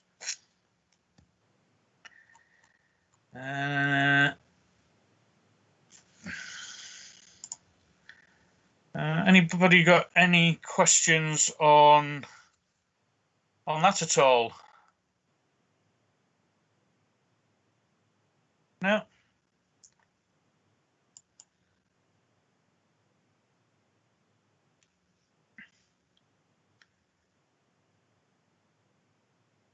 All right. In that case, we shall plod on a little bit. Yeah. Next bit, then, we're going to look at the general concepts for our aircraft structures. Again, it's stuff that we've looked at before. We'll look at the general concepts, and then we'll go on to the more specific stuff, your pressurized areas, and then the different flying controls and how they're made up, and the wings and all the rest of it. Yeah, so the fuselages of most modern aircraft built on what they call the stressed skin principle. The load bearing, or the stressed skin, is generally quite thin. The contribution of the skin is to the strength of the fuselage in tension, and the framework to which we attach that skin is going to take the compressive loads. The fuselage, yeah, we need to make sure that the fuselage is fit for purpose, and the idea of the fuselage is to provide accommodation for the crew, the passengers, the cargo. So what we want to do is to keep the internal framework so it doesn't take up the space that we're trying to generate. Yeah. So what we're trying to do is to maximise the use of the space that we've got in the fuselage. Fuselage is normally very similar. Forward section of the fuselage has the cabin and the passenger cabin. Yeah, and the shape of the section depends on A, passenger capacity, and B, whether or not it's a pressurised aeroplane. Rear section of the fuselage, the tail cone, circular in cross section, tapers towards the tail. Again, depending on whether the aircraft's pressurized or not, the tail of the aircraft can be rectangular in shape, and again, doing it that way, we're utilizing the space available. Right, yeah, so your stress skin. What we're going to have is a series of frames and formers, longerons and stringers, and around those, that internal framework, we're going to wrap the skin. The skin, nice and light, fairly thin, or relatively thin, yeah, and that's going to take the tension loads that are generated. The frames and the formers inside are going to be taking the compressive loads, and likewise your longerons and stringers. I'll come back to that in a moment. Yeah, so the shape of the fuselage, depending on what we're going to do with the aeroplane. Yeah, if it's a small light aircraft, we can have a rectangular section, not pressurized, but a pressurized aircraft, we're going to have the circular section, because any pressure we put in is going to try to inflate that section, and circular or elliptical is the best way to deal with that, because the pressure is going to act evenly 90 degrees in all directions. It's going to push it out and out and out as far as the strength of the structure will let it. Yeah, but that's quite a nice nice picture, just showing the section of fuselage there. Yeah, as I say, unpressurized aircraft tend to be more rectangular. It's the best shape for getting all the seats and the passengers and everything in. Your pressurized aircraft, the circular cross section. Interior structure, which the skin's attached. We've got longerons, frames, bulkheads, stringers, gussets, intercostals, and all those bits are riveted, bolted, and bonded together to form a rigid structure.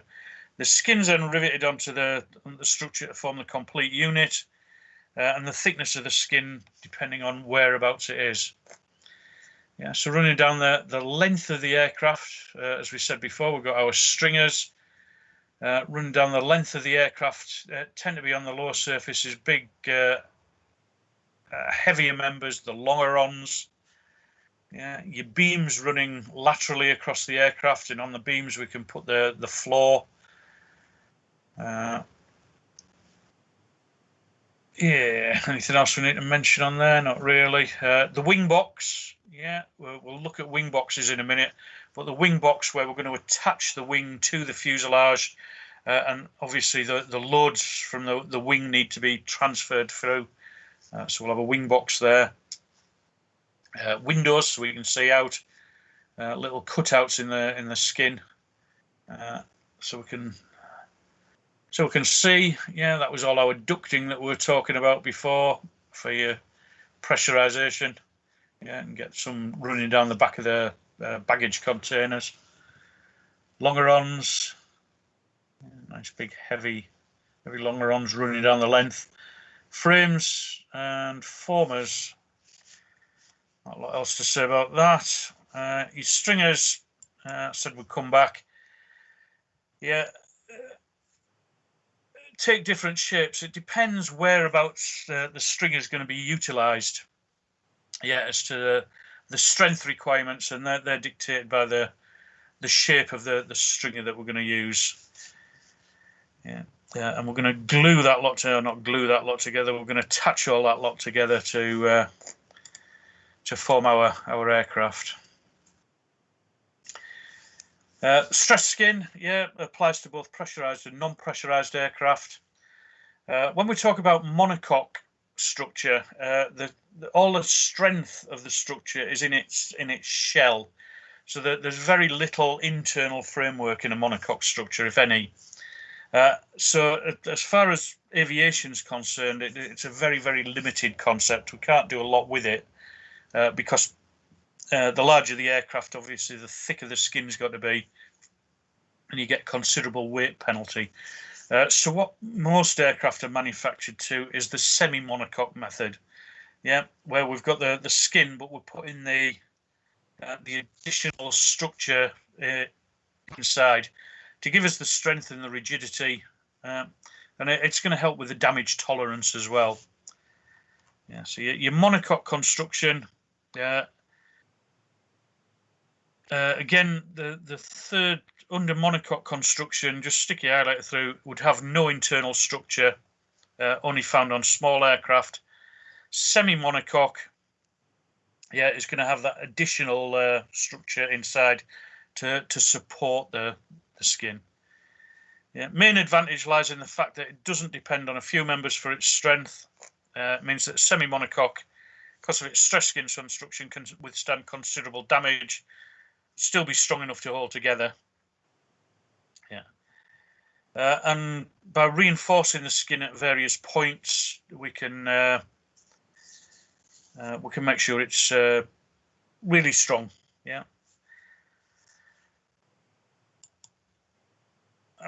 So what we're going to do, yeah. Either end, bulkheads. Bulkheads are there to separate the various areas of the aircraft. We can have doorways in bulkheads, or we can have solid bulkheads. It depends what we want to do with the thing. Then vertical members running longitudinally down the aircraft. Those vertical members known as formers. Larger vertical members every so often known as frames. Yeah, so the heaviest of the vertical members, the frames located at intervals to carry concentrated loads, and then the formers are there they're normally lighter, and they're there to support and give the fuselage its shape.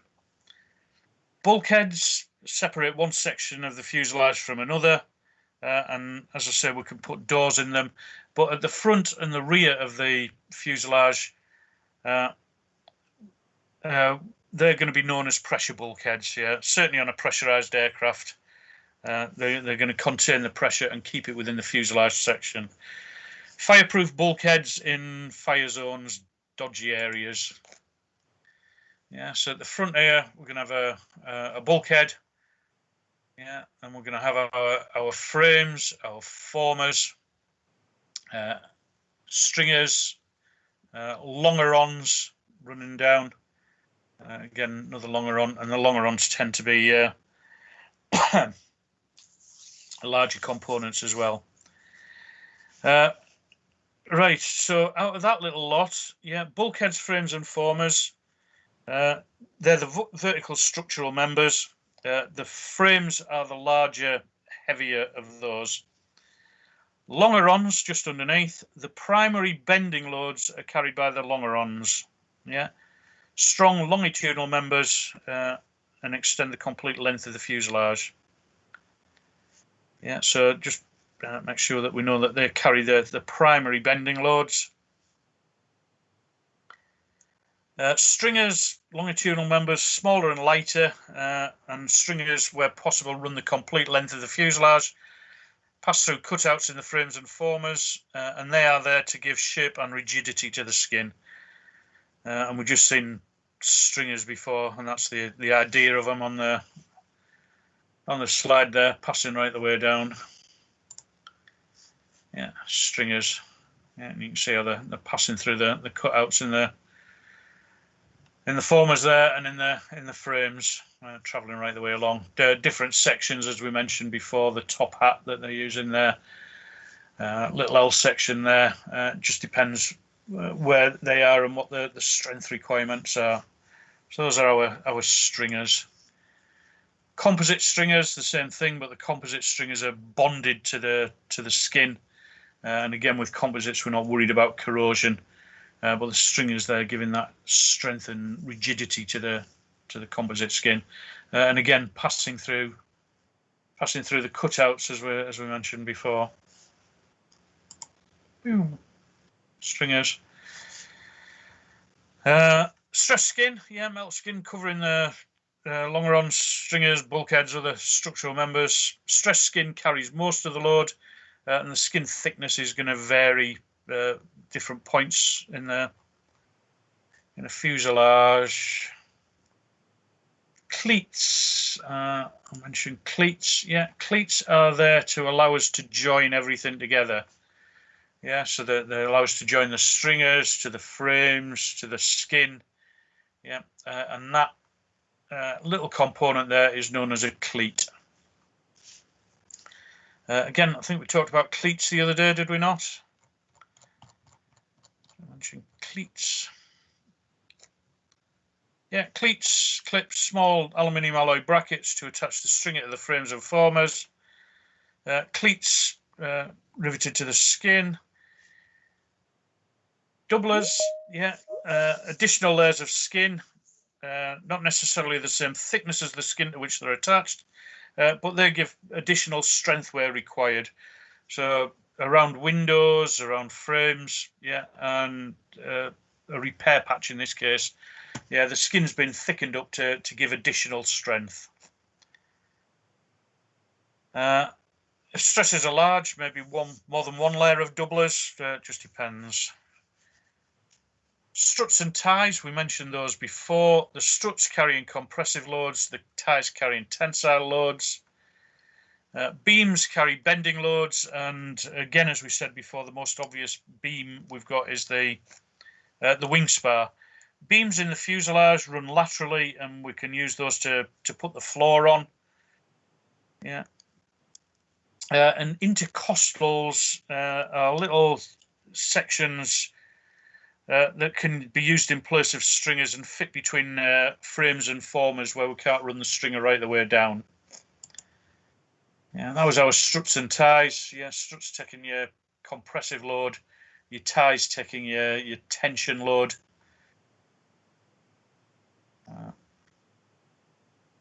Yeah, it's a good picture for showing the different components, but I like it because that's the type of aircraft my old squadron used to fly. Beams, yeah, down the wing, the most common one, the spar, with the caps, the booms at the top and the bottom, and the web between. Yeah, again, that's giving the strength we need, but reducing the weight of the component. And then your beams running laterally across the fuselage where we can put the cabin flooring. Yeah, and then we could run a couple of longerons down there for our seat fittings. Yeah, so your beams, all the rest of it. There's something else just before there. No, different sections, we mentioned those. Cleats, we mentioned those. Did I miss anything in the notes? Center section, yeah, a wing, center section or wing box. Built as an integral part of the fuselage center section, and the wing spar terminal fittings bolt directly onto the wing box, and the stringers are spliced to fittings on the wing box. And again, that method we'll look at in a bit, but it allows the stresses from the wing to be distributed through the fuselage.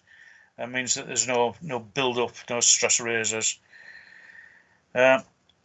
Access panels, yeah, need access panels for various parts of the structure for inspection, for maintenance. Panels designed for frequent removal, normally fitted with quick release fasteners. Provided with soft rubber seal to prevent moisture getting in. Yeah, most panels removed infrequently, carry part of the structural load, and they're bolted into place with high-strength machine screws. Panels of structural parts shouldn't be removed without ascertaining if the structure's got to be supported. There are certain panels on the aircraft that form part of the structure, yeah. And if you take those panels off without suitable support, the structure can bend or droop or whatever. A, it puts too much stress on the other parts of the structure, and B, it can lead to damage. So if you're carrying out things like jacking operations, look in the manual to make sure that you haven't got any stress panels that need to be fitted before you carry out that operation. pretty much what that little lot's saying. Cleats, yeah, doublers, yeah, struts and ties, beams, intercostals, yeah, little channels that will fit between frames and formers where we can't run a stringer down there the full length. Yeah, yeah, just like little U-shaped channels. They're known as intercostals. Dotted about all over the place. Quite useful for trapping rubbish and quite useful for trapping moisture. So when you fit your intercostals, same with your stringers, make sure that you fit them the right way around so they don't become moisture traps. Yeah, so that was our intercostals. Used in place stringers to fit between riveted to adjacent frames of formers. Again, just another example of your intercostal, just between the two. For whatever reason, we can't run the stringer there right the way down, so we'll just pop an intercostal in its place. Yeah, crack stoppers, reinforcing member placed at right angles to the path of an anticipated crack, and will reduce the rate of further propagation. A crack will take the path of least resistance. Yeah, they're quite lazy. So what we do is just build in strong reinforcing points. Yeah. So if we've got a crack running, we force it to change direction, and it'll run out of steam. Yeah, or it won't go any further because you've got that reinforcing member there. I use this as an example. Yeah, a lot of aircraft there's little sort of square sections. You can see square sections under the skin where the frames and the formers are. And what happens? They form natural sort of crack stoppers. So in this case, where we had a crack developing, yeah, the crack was confined to a very small area. Yeah, like this one here, confined to a small area. Prevent severe structural damage. So the idea of the crack stopper is just to cause the crack to run out of steam. Floors, yeah, floors to walk on, floors to put our cargo on. Enable us to carry a load. Large transport aircraft formed by dividing cross section of the fuselage into upper and lower sections. Floor structure formed by aluminium alloy beams extending across the fuselage. We talked about that. Yeah, and then we can just pop the floor panels onto the beams and secure them down. Yeah. Floor normally of honeycomb sandwich construction, and depending on the requirements, we can vary the thickness to give us the strength that we need.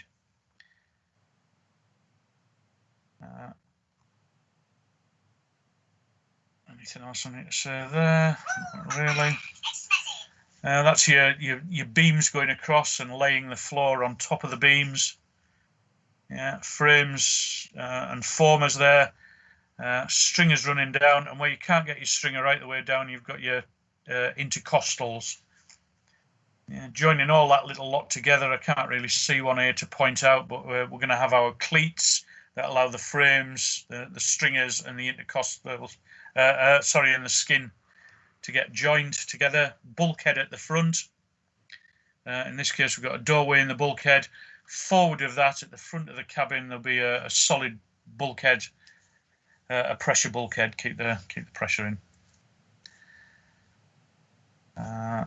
Holes in the components there, lightning holes, and the lightning holes are there to remove material, reduce weight without giving away any of the strength.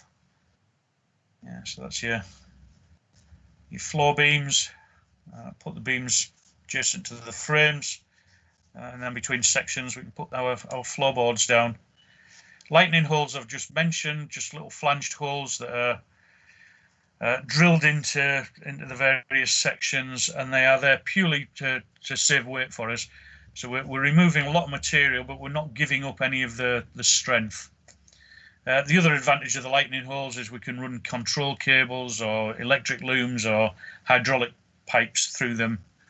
Makes routing a lot easier. Fish plates, little, I say coffin shapes, but they're called fish plates. Yeah, and they're used for reinforcing, you know, maybe where we've done a repair or during construction, just to strengthen a joint between a rib and a stringer and a frame and a stringer. Yeah, just reinforcing components, fish plates. The production brake we talked about the other day. The production brake, sometimes referred to as a transport joint, is where we're going to join different sections together.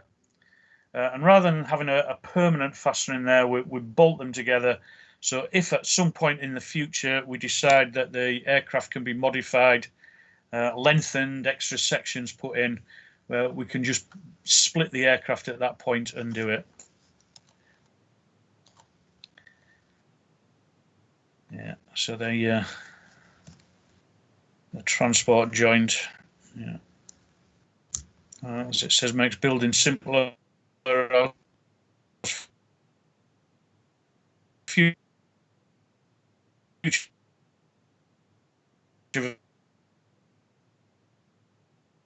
versions of the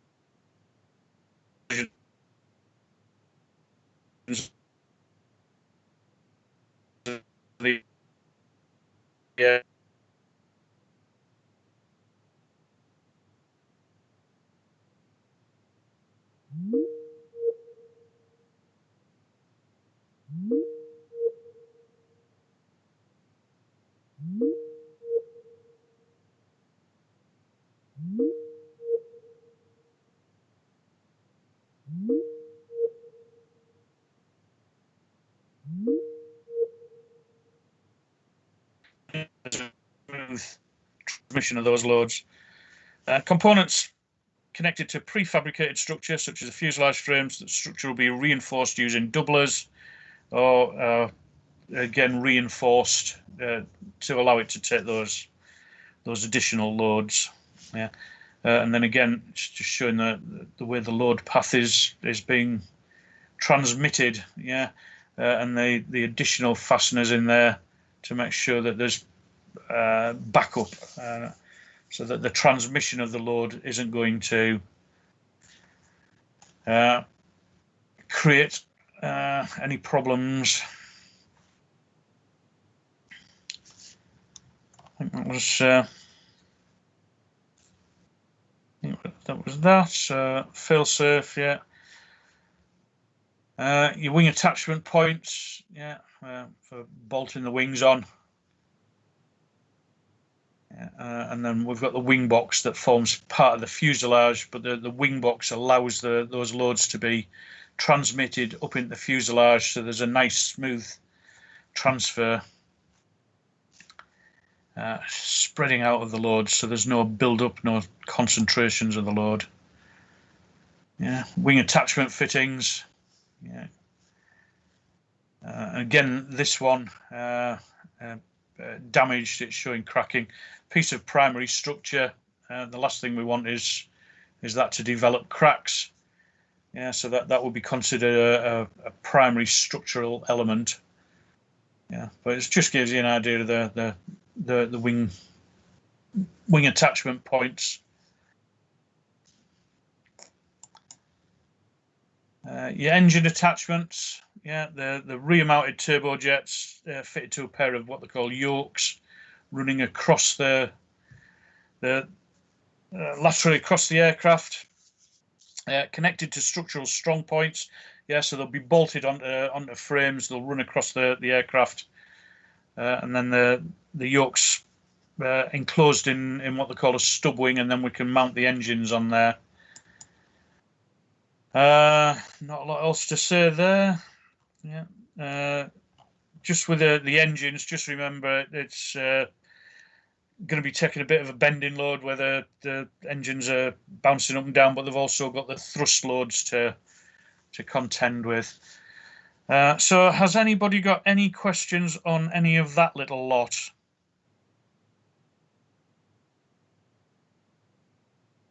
Any questions at all?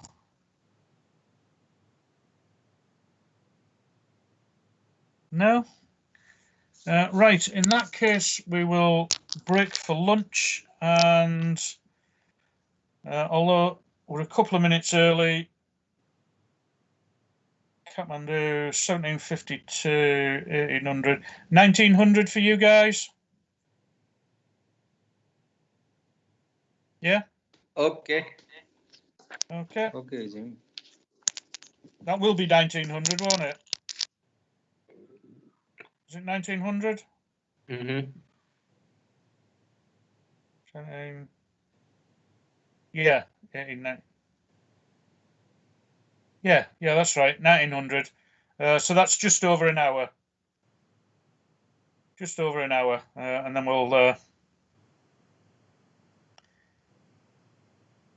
we'll start again. Less.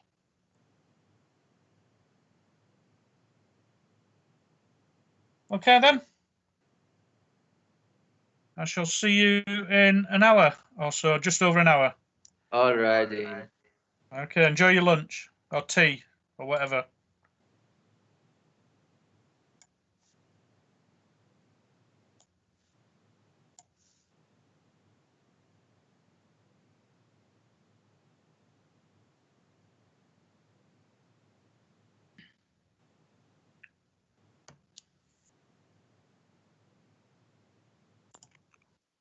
Khagendra sir हजुर के छ हालखबर ठिकै छ कति यो जुन उसमा छ एउटा हाइलाइट गर भन्दै थियो नि म ठ्याक्कै त्यो अलिअलि याद छ यार मलाई है केमा यो उसमा क्या बोन्डिङ कम्पाउन्डमा आएपछि भने लाग्छ मलाई एउटा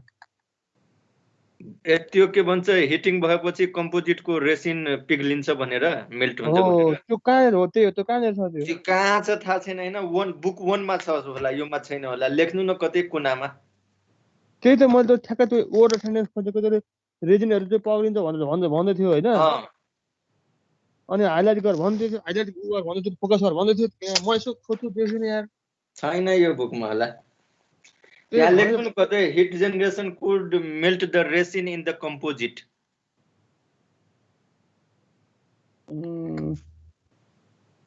बस्नु छ एकैचोटि लेख्नु पर्यो एउटा पुरा केही लेख्नु पर्यो होइन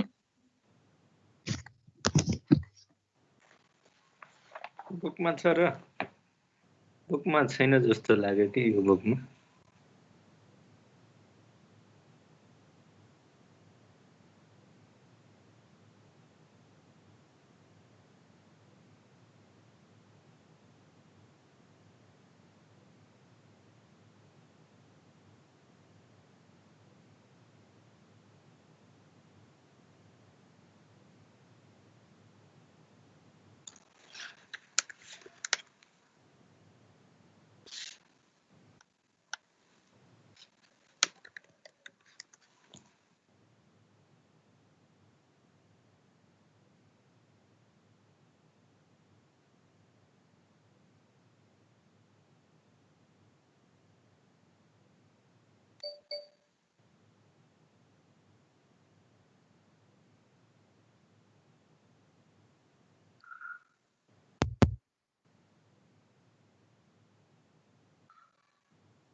खैन सर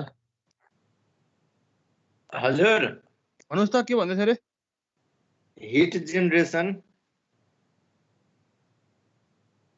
अनि could melt the resin in composite.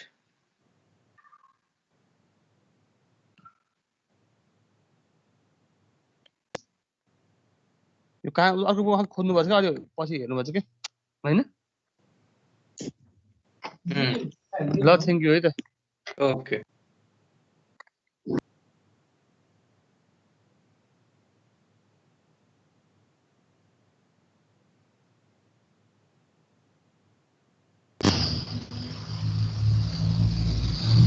Today.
You had lunch?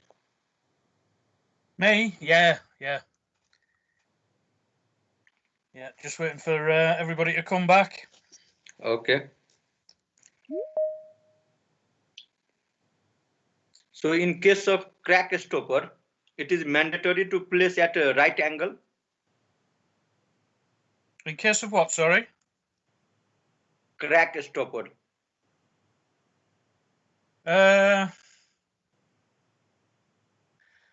Not mandatory, no. It depends. Well, if you're doing it as part of a repair or doing it as part of the build, you just follow the design drawings, because they'll work out which way the stress is going to go and where the best place is to, if there is a potential problem, where the best place is to stop it. But generally, as a crack's running along, yeah, it's going to find something to. If you put a reinforcer in or a crack stopper, it's just going to stop it. Yeah. Some of them, the crack will just follow the weak point around. So it kind of depends. That means it depends upon the repair scheme? If it's called for in a repair scheme, or it might be part of the design of the aeroplane. Okay. Yeah. Some crack stoppers, what they do is fit what they call a sacrificial plate. So where we know there's going to be a lot of stress building up, we'll just put a piece of weak metal on next to the piece we try to protect, and the piece of weak metal will fracture, it'll crack, and we just replace that instead of having the damage on the main structural member.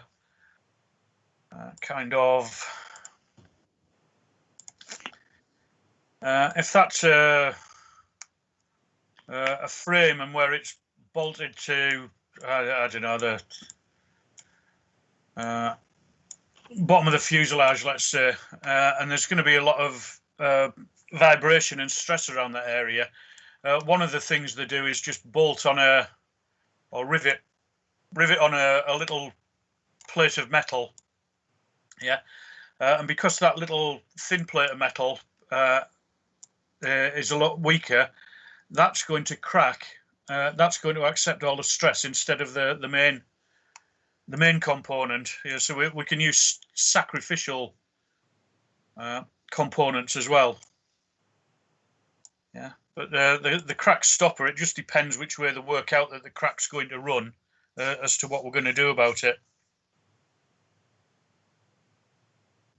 Okay.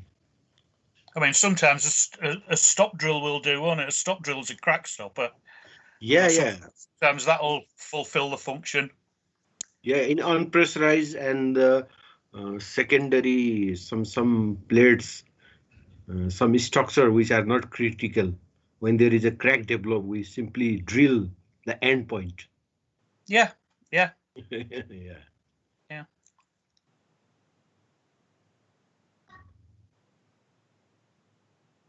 Right, before we toddle on then, has anybody else got any questions at all on anything that we've covered there? Covered so far. Like I said, I think most of it is a repeat from what we did the other day. So it's a good revision session for you guys. Again, sort of repeated information from other modules, but one of the things that we have to do is go over the structural assembly techniques for our aircraft, i.e. how we're going to put things together. Yeah, so we'll have a look at that. First bit we're going to talk about is using good old rivets. Yeah, metal airframe structure. Majority of permanent joints are made with either rivets or bolts.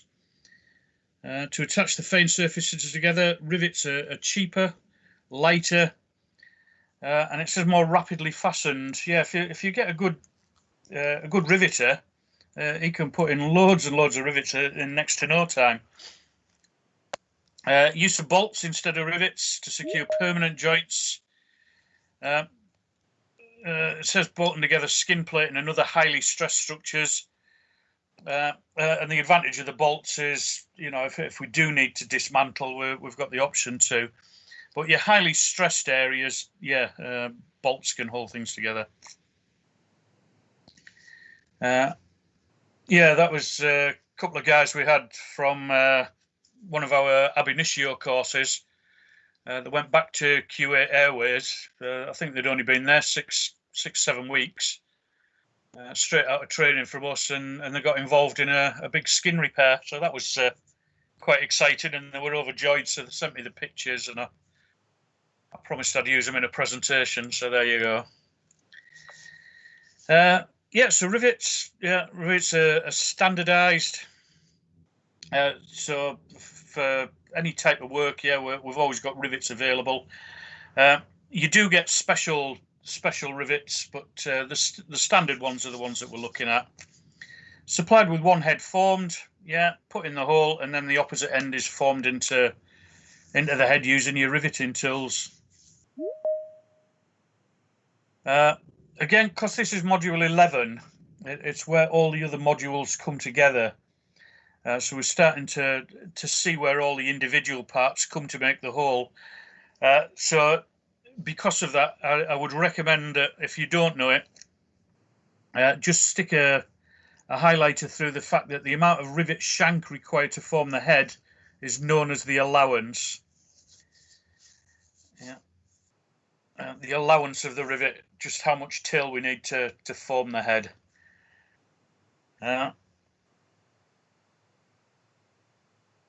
Two main groups are solid rivets, those with protruding heads, those with countersunk heads used in the exterior surfaces. Your countersink where we want a nice flush finish. Can get protruding head rivets, and if they're used externally, as it says in the notes there, the mushroom or the universal head types.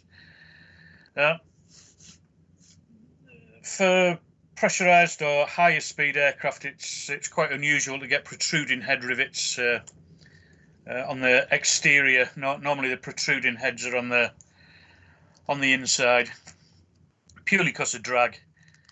Countersink rivets normally have an included angle of 100 degrees. You can get 90 and 120 degree countersinks for repair purposes. That's somebody binging, I'll just let them in.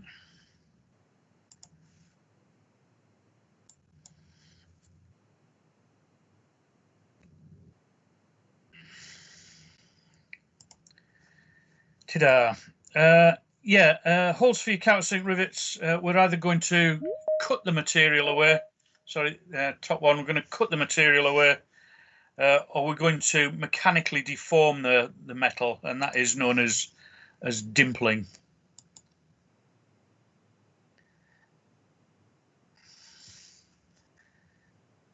So again, if you've got your metal is 18 gauge or thicker, there's enough metal there to cut a countersink in. So using your special tools, we cut the material and we cut countersink. 18 gauge and 20 gauge and thinner, there's not enough material. So what we do is mechanically deform it, and the mechanical deforming process known as dimpling. Sorry, I keep getting distracted because there's loads of people coming back and logging in.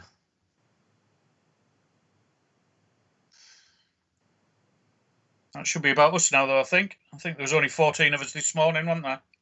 Mm-hmm. So allowance and this portrait heading dimpling are the highlighted part? I would. We should already know it because it comes under Module 7. But I'd just rather you knew, just in case. I'm being a bit on the safe side. But if you know what the allowance is, if you know what cut countersinking and dimpling is, then if it doesn't come up, it's not a problem. If it does come up, at least you know about it. Yeah. I mean, have you done Module 7 yet? Yes, already done. So it should be in there, so you should hopefully remember it from that. Mm-hmm. Hopefully, but have forgotten it.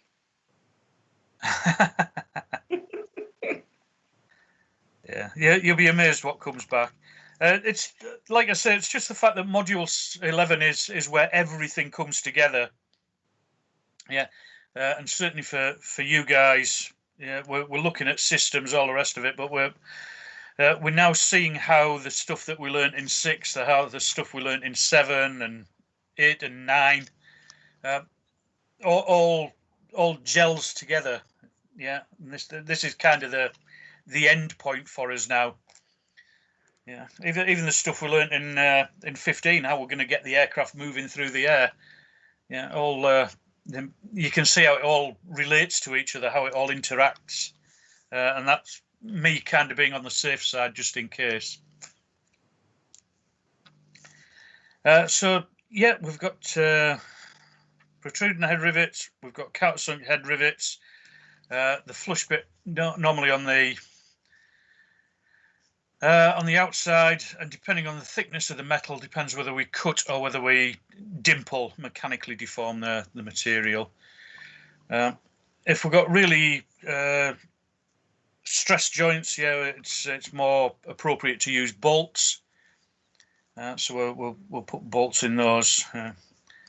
Rivets just cheap and quick and easy to put in. Skin panels, aluminium skin panels for stress skin structures, solution treated or naturally aged. We're into Module 6 territory there, so I wouldn't much to worry about that. And then it tells us how to dimple. That doesn't really matter. We just know that we're going to mechanically deform the metal for dimpling. The actual process, don't worry about. Don't need to concentrate on that. The NACA method of riveting, the rivet installed from the inside of the structure so that the shank protrudes from the countersink, and then when we form the rivet, the shank fills the countersink hole. We can then mill everything nice and flush, shave it all down. Wherever possible, aircraft structures are designed so that bolts and rivets are used in shear. Sometimes rivets are used where they're subject to a small amount of tension, but where tension is present, generally we're going to use bolts. If we have to use rivets, yeah, if we're attaching the skin on the top of a pressurized fuselage where there's going to be a tension on there as the pressure tries to expand the fuselage, it's going to put the rivet in tension. If we do use rivets in a tension area, we're going to use lots of them. Yeah, lots and lots.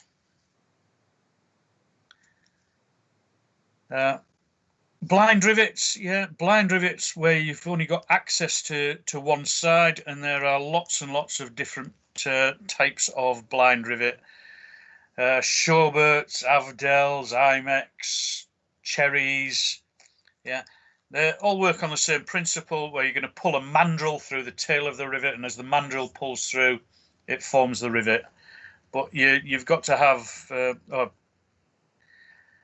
for use where there's only access on one side, and if you're replacing solids with blinds, then you've got to have permission from the structural repair manual to do it.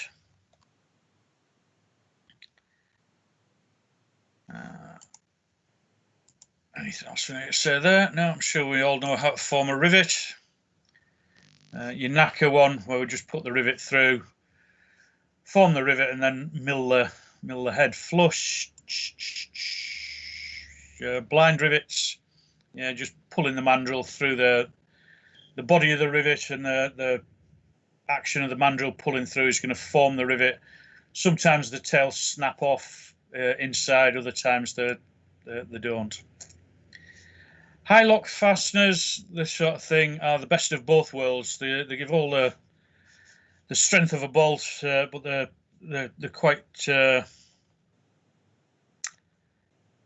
quite light, yeah, quite light. So yeah, special fasteners they're called, your high locks. Just having a quick look at the notes there, see if I've missed anything. I don't need to worry about that. Bolt used in aircraft structure, fastening completed with a nut. Self-locking nuts referred to as stiff nuts, and you can't use just one of them. If you're using them in structure, you've got to use two. Yeah, so the minimum number of bolts and stiff nuts in a group mustn't be less than 3. So if these were bolts, yeah, stiff nut, stiff nut, stiff nut, that's fine. There's 3 of them. If there was only 2 fasteners, then you couldn't use the stiff nuts. So minimum number 3. Locking your nuts and your bolts, yeah, split pinning or wire locking, fine, to make sure they don't come off. Bolts used through fittings which are unlikely to be removed for checking, then high shear, high lock or similar fasteners are often used. It depends on the stress that's going through the joint. Yeah, but these things are nice and sweet. Spot the deliberate mistake up there. Yeah, well, we've drilled into the bracket above. Apart from that, yeah, nice and shiny. A little bit of damage there. We get picky. Intercostal here, and you can see the flanging, and that means we can take all that material away and still keep the strength in the intercostal. And again, intercostal above it. Happy days. Blind rivets, fitting the special fasteners. I don't think we need to worry too much about that. Special fasteners, close tolerance, yeah. Close tolerance bolts made to much smaller tolerances. Used where the joint is subject to frequent load reversal or severe vibration. Close tolerance bolts. Is it worth sticking a highlighter through that? I'm not sure.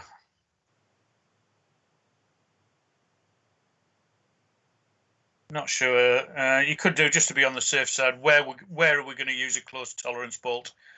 Where the joint is subject to frequent load reversal or severe vibration.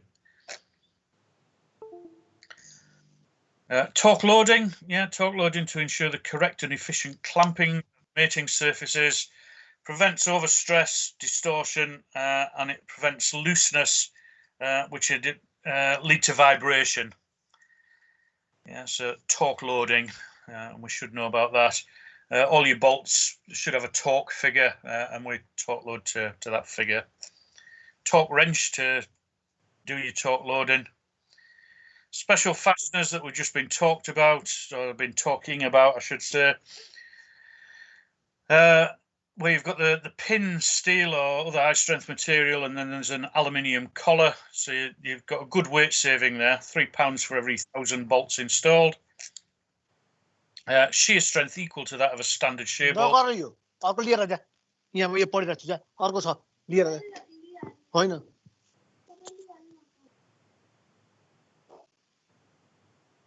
That was nice.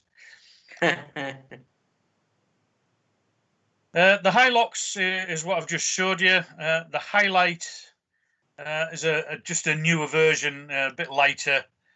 They've just saved on some of the material, so it just makes it a wee bit lighter. Has exactly the same fastening capability. Yeah, the high Teague fastener, the high Teague one just improves fatigue life of the fastener. Again, if we think back, I think it's module 6. The high Teague fastener has a sort of bulbous portion in the fastener, and as we put it through the skin, as it goes through the skin, it puts the joint in compression, and because the joint's in compression, a crack can't form because everything's being squeezed together, so there's no tension there. So with a high Teague fastener, it improves the fatigue life of the area that it's been fitted in. Again, just another variation on a theme, the high Teague. Joe bolts, if you ever come across Joe bolts, run a mile. They are a fantastic fastener going in, but they are a complete and utter pain in the arse to take out. Horrible wee things. But blind fastener, special fastener, one way only. And you can get them in various sizes and different head formations. They're really, as I say, once they're in, they're really good. But getting them in is a chew. Complete pain. Don't waste your time reading about how these fasteners are formed. All the rest of it. Just know that the fasteners exist and the advantage of them. That's all we need to worry about. Okay with that?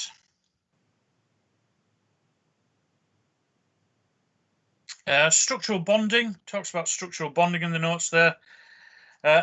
When we talk about structural bonding, we're not talking electrical bonding. Don't get the two confused. Structural bonding is where we're going to join two components or join two parts together using an adhesive. For a fuselage skin, sheet cut to shape, string is bonded into position using pressure and heat. Before we fit them to the frames. So structural bonding is using an adhesive. Big advantages of that: weight saving because we're not putting any fasteners in. There's no fastener holes, so you're unlikely to get cracks growing. No external rivet heads. You're not going to corrode because all the moisture's been excluded when we pressure seal the components together. Likewise, you're not going to get air leaking out from pressurized structures, and it says that a bonded joint, if it's done properly, is stronger than a riveted joint.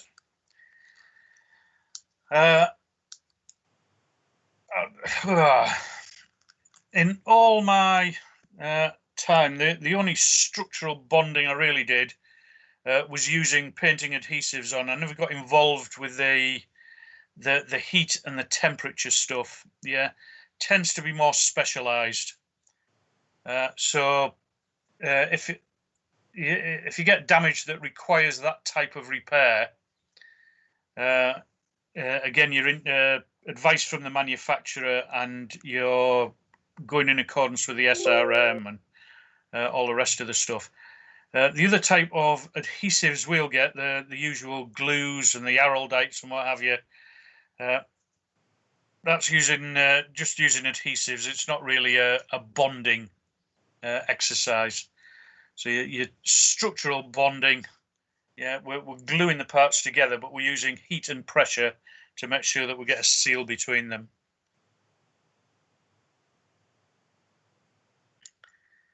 And then skinning, yeah, how we're going to skin.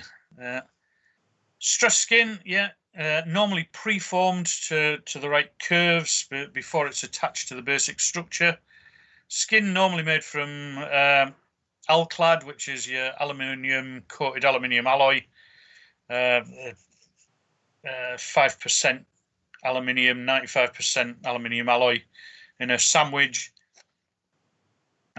Says most cases skin's attached to the airframe by rivets set flush with the external surface. Yep. Certain parts of the fuselage stress skin may be sometimes bonded to the stringers. We've just talked about that. That bonding process is sometimes called the redux process. It's probably worth sticking your highlighter through that just to be on the safe side. Yeah. So if you see anything saying, is it joined by the redux process, that is a structural bonding. It's a high pressure, high temperature gluing together, if you like.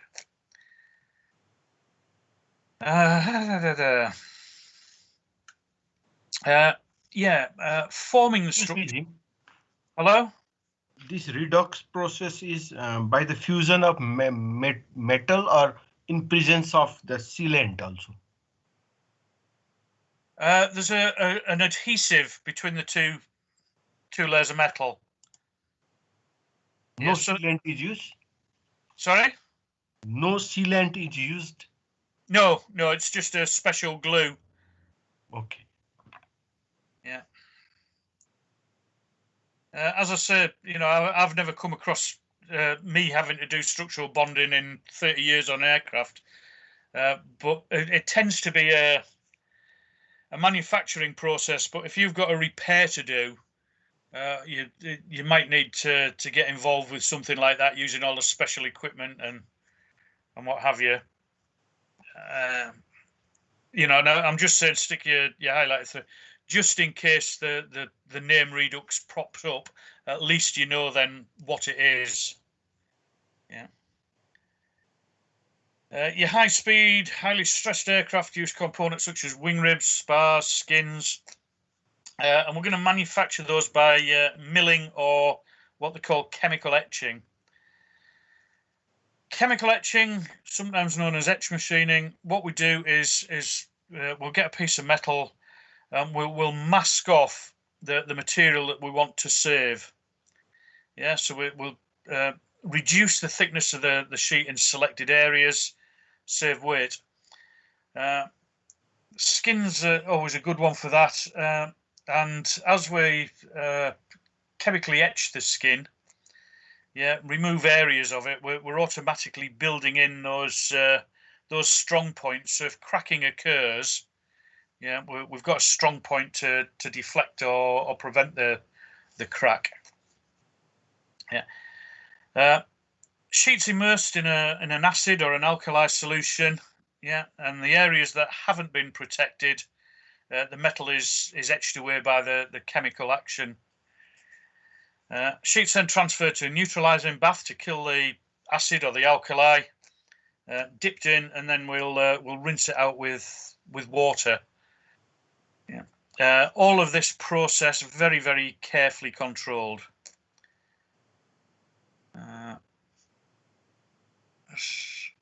Not sure if I've got a picture of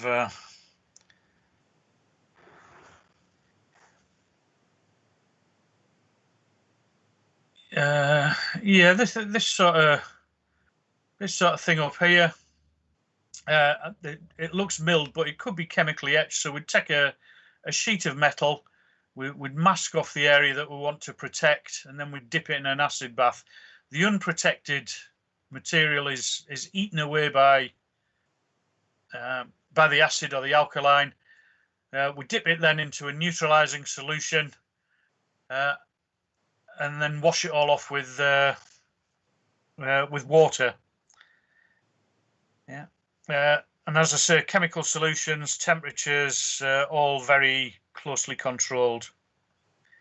So that's your chemical etching. Your milling process is using a computer-controlled cutter. Yeah, normally used or frequently used in the manufacture of wings, for spars, ribs, that sort of thing. And what we do is we take a great big sheet of metal, the aluminium, yeah, and then the cutter. Again, I'll just use that as an example. Would take a sheet of aluminium, big plank of aluminium, yeah, and then set the machine up, and the machine would cut away very, very carefully, computer controlled, cut away the areas that aren't required down to the correct dimensions, yeah. And once it's cut away, yeah, we've got no joints in there, we've got no rivets in there. So again, corrosion proof, can reduce fatigue. The only drawback, it says on the notes there, is that repairing it can be quite difficult. Yeah, so the process frequently used different parts of the aircraft. Yeah, just get a big chunk of the metal, and it's machined to a prepared pattern until the plank reduced to a skin, for example. No joints, yeah, but you can have your stringers and all that cut out to shape. Smooth exterior surface, and the final structure has fewer joints, reducing in the possibility of fatigue. The other thing with milling is there's no waste. All the cuttings are just swept up, put into a great big container and sent back to the metal factory for recycling. Yeah, so it's a good process, milling. Yeah. Good process. And you know, something like this where you've got a section of skin, yeah, we just get a plank of metal, and the milling machine, computer controlled, will just go up and down, up and down, up and down, and cut it to the correct dimensions, the correct shape. Yeah, so we've got no joints in there, lovely and strong, no possibility for your corrosion, all the rest of the good stuff. Again, just examples of how we could achieve with our skin, yeah, for different thicknesses, yeah, and just mask off the areas that I want to protect, put special coating on them, dip the rest in the acid or the alkaline, and that acid or alkaline would then eat away at the material that we don't need. And that gets you shape. And as I was saying before, with this sort of shaping, if we do it on a skin, the contour doesn't have to be that deep, that pronounced. But because you've got the raised portion, you've now got, if you get a crack forming, it's more likely to follow the contour than try and go straight on. Because cracks are like children, they're very lazy. Well, my children are anyway. But having said that, I don't really like them, so that doesn't matter. Machining, yeah. Again, you can see where the milling machine's gone down. Yeah, all computer controlled, and it's cutting out from one chunk of metal. It's cutting out all the areas that we don't want.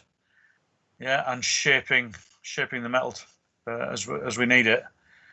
And you can get some really big, good, complex shapes out of the milling setup. And certainly nowadays with the computer programs that they've got, absolutely brilliant. Yeah, so fewer structural parts, reduction in number of joints, fewer rivets and bolts. So you haven't got the holes in, so you're reducing the potential for faults. And because you haven't got the rivets and the bolts, it's lighter as well. And corrosion proof, which is always wonderful. Machine structure, yeah, and again, you could mill out something like that. Yeah. Everybody okay with that? Protecting our material, protecting our skins, yeah, the aluminium alloy sheet, normally Alclad, aluminium alloy core, and then 2 pure aluminium sheets either side, putting the core in a sandwich, aluminium adding up to 5% of the total thickness of the sheet. What's it saying? Core gives strength, while the pure aluminium cladding protects against corrosion. We all know that aluminium will form its own little moisture barrier, but if that barrier is breached, if the metal's scratched or anything, then it's very prone to corrosion. So we've got to be very careful when we're using it.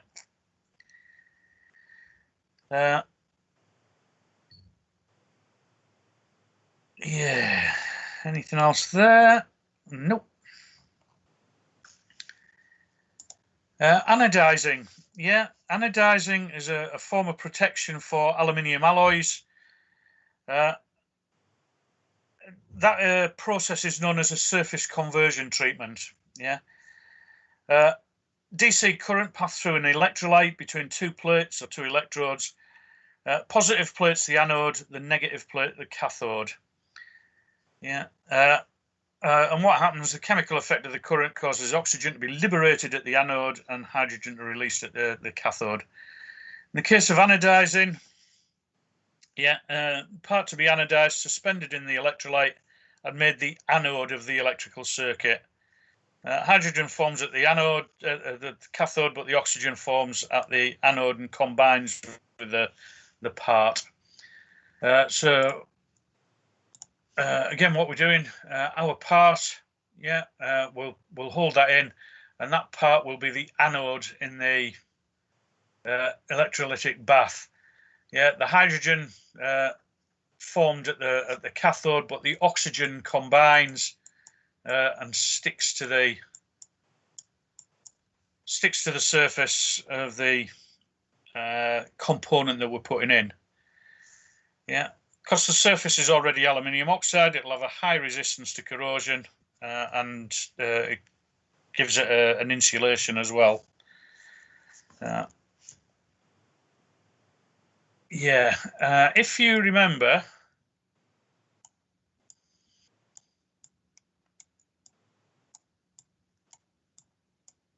sorry, try to write with a mouse is quite difficult.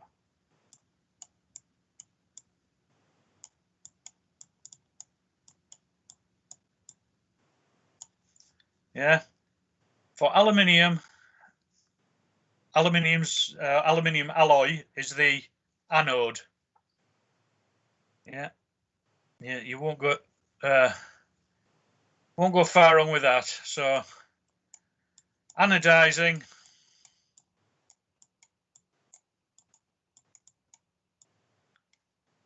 yeah, the anode is the aluminium part that's being protected. You do need to remember that, because that one comes up sometimes. Yeah, surface protection. I'm not guaranteeing it, but we've seen that one before. So if you're going to anodize, we're going to anodize something. Yeah, we're going to put that as the anode in the electrolyte bath. 3 different processes: the chromic acid, sulfuric acid, and hard anodizing. And all we're doing with those processes is putting a different thickness of protection on the component that we're protecting. So with sulfuric acid, and all that is the stuff that we're going to put in the electrolyte. Yeah, if we've got chromic acid, it's going to put a thin layer on, sulfuric acid, a middle layer, and hard anodizing, a thicker layer up to 50 microns. Once we've carried out that anodizing process, what we'll do is we'll seal the thing. We'll dip it in, I think it's cold water, is it? Yeah, sealing carried out by immersing the part in hot water, that seals it all off and makes it non-porous, if you like. Prior to sealing it, if we want, we can dye the parts to get the different colours. If you think to things like rivets, they come out as different coloured. They're dyed as part of the protection process. Yeah, so sealing, hot water avoids the colour change caused by whatever. And don't need to worry about that. Chromate conversion coatings, yeah, non-electrolyte dip treatments. What you do with these conversion coatings, it's a solution that's made up, and you wash the solution over the bare metal. Leave it on for a period of time. The solution bonds itself to the metal, yeah, and forms a hard, non-porous film. Alachrome 1200 is the one that you're most likely to come across. It's the most commonly used one. And all it is, if you've been doing a metal repair, repairing aluminium alloy, for example, and you've had to go back to bare metal, the surface treatment, surface protection that we put on, we just brush alachrome on, leave it for, I can't remember, I think it's about 40 minutes. Wash it off with, wipe it over with hot water, and that seals it all up. Yeah. Alachrome 1200. Electroplating, yeah. Yeah, normally for your steels, yeah. The steel that we put in is the cathode in the electrolyte bath. Yeah, the metal that we're using for the plating is the anode, and the plating metal, as we pass a current through, is attracted to and forms a coat on the bit we're plating. Don't need to worry about the process. Yeah, once we've done that, wash it all off. Yeah, so your steel parts, normally cadmium protection for steel parts. Magnesium alloys, yeah, protected during manufacture. Again, depositing a film on the surface of the metal. Again, we're not going to worry too much about protecting our magnesium alloys, I don't think. Pretty much the same as with our magnesium alloys. Steel, yeah, if we're doing steels, cadmium is the common protector. There are other ones you can get, zinc coating, chrome coating, and what have you. But the part to be plated, the steel part, is going to be the cathode in our electrolyte bath. Part thoroughly washed. Right, top of page 81. Oh, we're rattling on a bit here. Top of page 81. All plated steel parts have having a high tensile strength in excess of bleep. Are baked as soon as practical after plating to remove hydrogen embrittlement. So,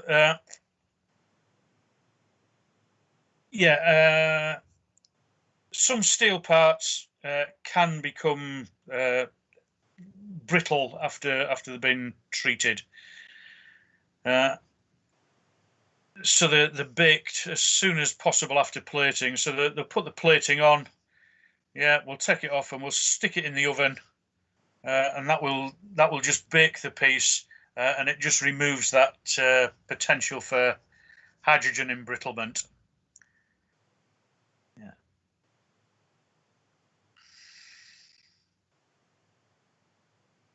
Happy days. Painting. Yeah, paint and protective finishing. Obviously, we've built our aircraft. We've got all these nice materials. We've treated the materials. So now we want to add an additional protection to them. Yeah, and we'll do that by putting a primer on for all our internal surfaces, and for the external surfaces we'll put a primer, and on top of that primer we'll put a top coat on. That top coat or the paint scheme, nice and decorative. It's going to make our aircraft stand out. It's going to make it attractive to hopefully potential passengers. And away we go. So the paint protective finishes, yeah, painting carried out with a proper scheme. Different paints and primers for different areas. So the engine areas are going to be subject to a lot of heat, require a heat resistant paint. The lower fuselage, yeah, as it says, the area in there, condensation, your drains along the bottom, so corrosion. So we might need a different protective finish for that. Mag alloys have got their own special treatments that they require. Paint scheme only effective if the surface is prepared properly and the proper conditions are met. What I will say here at this point is we are not here to teach you how to be painters. There is a lot of shit about primers and painters and paint equipment that we do not need to know about. It's background knowledge for the ab initio guys. So what I'll do, I'm going to sort of read through the various bits of the notes. The couple of bits that we do need to know about that I've come across before, I will tell you. Yeah, so I'm just going to give you an overview. But as far as painting and priming and all the rest goes, and certainly with all the equipment, you're not going to waste your time reading through that. Okay?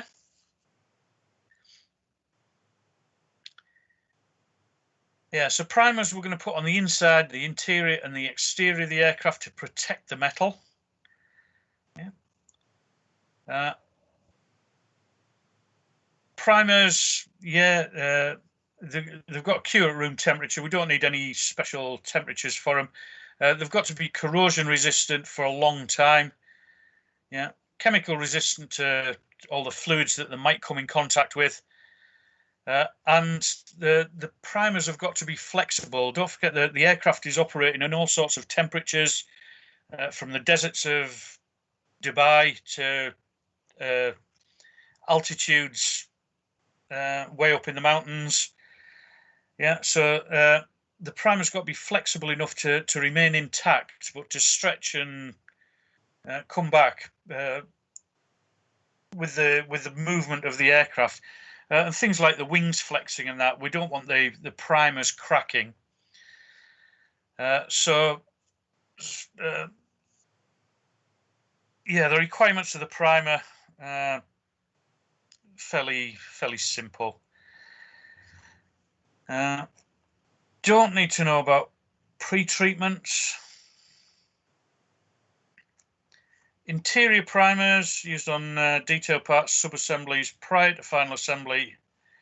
Cargo areas not usually stripped, and the primers to last the life of the aircraft. So interior primers got to be strong, robust. Yeah. Epoxy primers are often used as interior primers.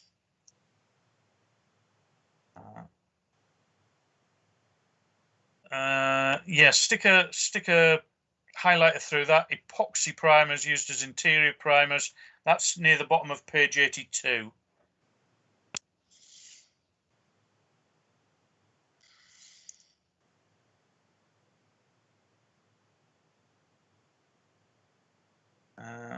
Don't need to worry about stoving.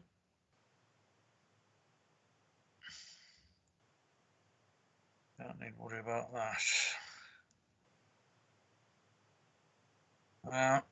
Exterior primers applied to the exterior of the aircraft, normally overcoated with a polyurethane top coat. Two main types of exterior primer. Again, your epoxy. and your polyurethane primer. If we use an epoxy primer, we can strip the top coat off and that primer will remain intact.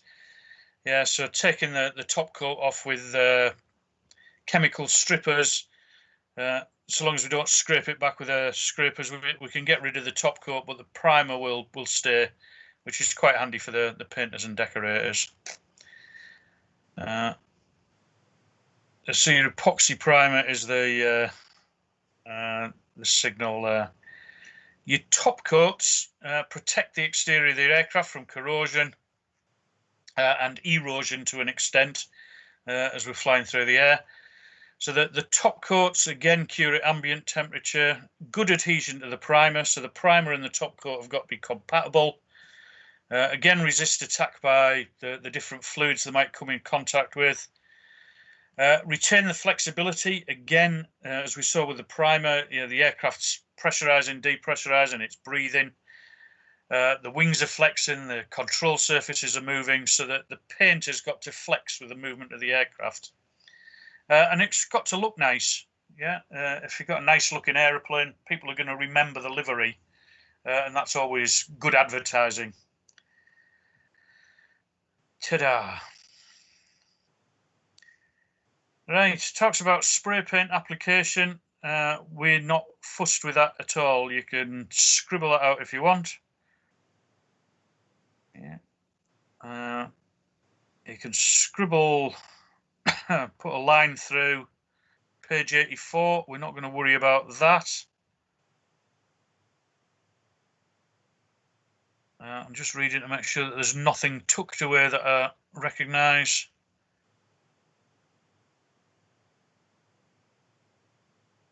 Isn't.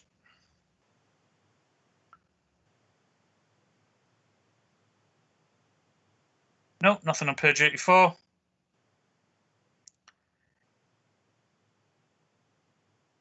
Nothing on page 85, really. On completion of spraying, the equipment must be thoroughly cleaned. Yes, it must. Preparing your surface. Yeah, aircraft going into the paint shop. If you guys get involved with painting it, it's going to be in a very, very limited capacity. So again, I wouldn't waste my time working through all the painting process. Yeah, suffice to say, every once in a while, the aircraft will get stripped down. You'll inspect for corrosion. Good look over the aeroplane, and then they'll reapply the paint. Chemical paint strippers, yeah, widely used for removing the paint that's on there. Anything I need to say about paint strippers? Be careful with them if you get to use them. Just be careful because they are chemicals and they do burn. Yeah, and they can affect the aircraft as well.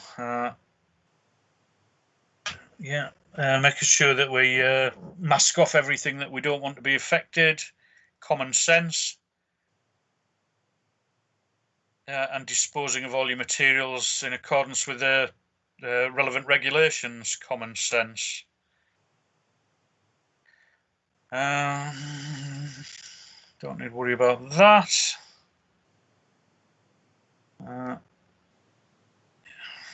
As before paints are used, materials should be allowed to reach a minimum of 15 degrees C. Yeah, we're just looking at ambient temperature there. The painters are going to keep a record of batch numbers, which paints they used.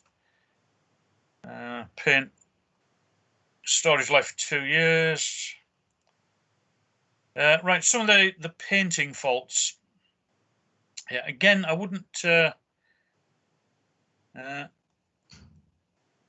waste too much time reading over, but you just need to be aware of some of the faults that can occur with the painters. It might be the fault of the paint. It might be indicative of faults underneath it. So we can get blistering, swelling, wrinkling of the paint. Yeah? Cannot see the PPT. You can't see the PowerPoint? No. Can everybody else see it? Nobody. Nobody can see, sir. Only your face. No presentation. Oh.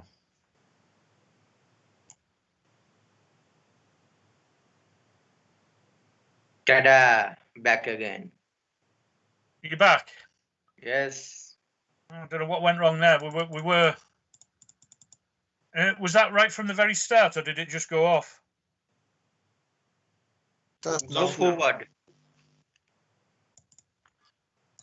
No, you are very behind. You are on. Just 1-2 minutes back, sir. Right. Okay. So you also the structural assembly. Just go for from the paint. From paint. Okay. Yeah, page 86. Yeah, paint protective finishing. Can you see the 4 aeroplanes with the blue fins? Yes. Yeah. Yes. Yes. Excellent. Right. As I say, we don't need to worry about. I'm not training you to be painters. Yeah. We just need to be aware of what can go wrong with painting. We need to know that we're going to put primer on the inside and the outside of the aeroplane, and on the outside of the aeroplane, on top of the primer, we're going to put a paint finish. The primer and the what they call the top coat, the surface finish, need to be flexible because of the movement of the aircraft, the controls that we're moving, the aircraft flexing. Yeah, so the top coats and the primers need to be flexible so they can cope with those loads that are on them without any damage coming in. There was a load of stuff about how to use the paint equipment. You're not going to worry at all about that. You see the slide okay now? Yes. Yeah. So why are we putting the prevention on? Yeah, to prevent corrosion, give a nice decorative surface. The scheme that we use has got to be suitable to the area, i.e. hot areas, cold areas, inside, outside.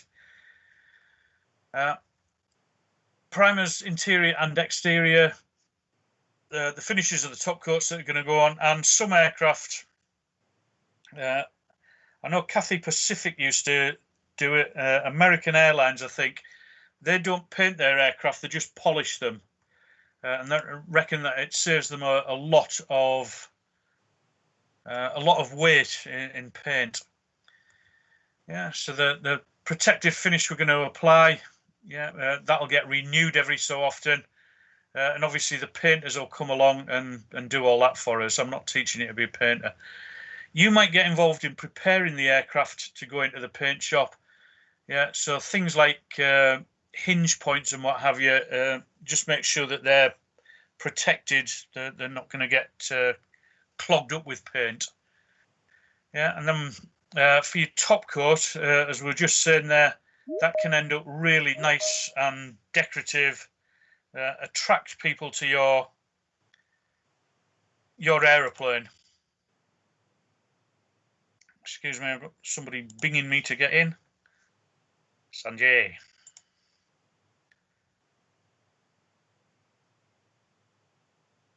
Ta-da. Yeah, nice decorative, attractive finish, and that's going to tell people, look at us, we're Nepal Airways, Nepal Airlines. Our aircraft are clean, they're pretty, and that induces people to go flying with them. Like I was saying before, we kicked on though, we need to know some of the defects that we can get with the paint, because it can lead us up the garden path a bit. If we saw blistering or wrinkling or swelling of a paint, yeah, that could be indicative of corrosion underneath, or it could be that the application of the paint's been poor. They haven't cleaned everything off properly before they've done it. So any defect we see in the paint, don't assume it's just a paint fault. Yeah, it could well be masking something else. If the paint starts to lift away, again, we'd need to strip it back and just have a look. It could be that the paint hasn't stuck properly to the skin or to the primer. Again, it could be indicative if we get the paint coming away, it might be showing a crack underneath and the metal flexing. The spray model is just bad paintmanship. Is it paintmanship? Can I call it that? Bad workmanship by the painters. Yeah, if they don't clean the area properly, yeah, we can get spray dust attaching itself to the surface finish, and it looks horrible. And again, if we get running of the paint, they've just put too much on. Yeah. So again, just little defects that you can keep an eye open for. And then, you know, if you see them, obviously we've got to investigate them. It might be the result of bad painters. It might be that it's another defect showing up underneath. Paint shops themselves, we're not worried about those. Common sense, you know, a nice, comfortable temperature and a comfortable humidity. Got to be kept clean, yeah, because it's full of hazardous equipment. Yeah, storage, disposal, and use of paints. Just follow the rules and regulations for wherever you are. Right. Certain areas, yeah, that have been painted. We might need to strip that paint off and carry out regular inspections. So rather than reapplying the paint all the time, yeah, we can use special corrosion inhibiting compounds. We can use those as well on areas that are particularly prone to corrosion. Yeah, so areas of the low fuselage, for example, landing gear bays. Yeah, what they do is they come along and they spray this inhibiting compound on, and that just gives an extra layer of protection. The ones that we use where we've replaced the paint tend to be a lot thicker and they will stick. The other stuff that you spray on, it needs to be refreshed every so often. Yeah. Health hazards, yeah, common sense, use your PPE. Don't bath in it, drink it, swallow it, smoke it. Yeah. Wear a face mask if there's painting going on. You don't want your lungs full of this stuff. Polishing, we were mentioning polishing, and that was an example of the Cathay Pacific. Yeah, what we do, the skin finished by polishing instead of painting. Painting over time increases the weight of the aircraft. Increase the weight, you're increasing drag, more fuel required. So some companies just prefer the aircraft to be polished. Yeah, so polishing the aircraft, make sure it's nice and dry. Otherwise, you're wasting your time. Any areas that you don't want to touch, make sure that they're masked off. Static heads especially. Yeah, easy enough to get polishing paste in there and block those. Yeah, if you do, even if it's just for an aircraft wash, but if you blank off pitot and static vents, make sure that certainly with the static vents, make sure that the protective tape is removed before the aircraft goes flying. Yeah, otherwise that really does have a bad effect on the aeroplane. What they do, they put a polishing paste onto the skin using as it says, a soft cloth, moped, and then we just get a buffer and polish the aircraft over. Yeah. On completion, yeah, make sure all masking is removed. Right. What I'm going to do, we're going to stop there and have a 15-minute break. Yeah, I make that 14:15 now, my time. So 14:30, we'll have 15 minutes, and then we'll come back and we'll finish off what we're meant to do today. Okay. Will you start fuselage tomorrow?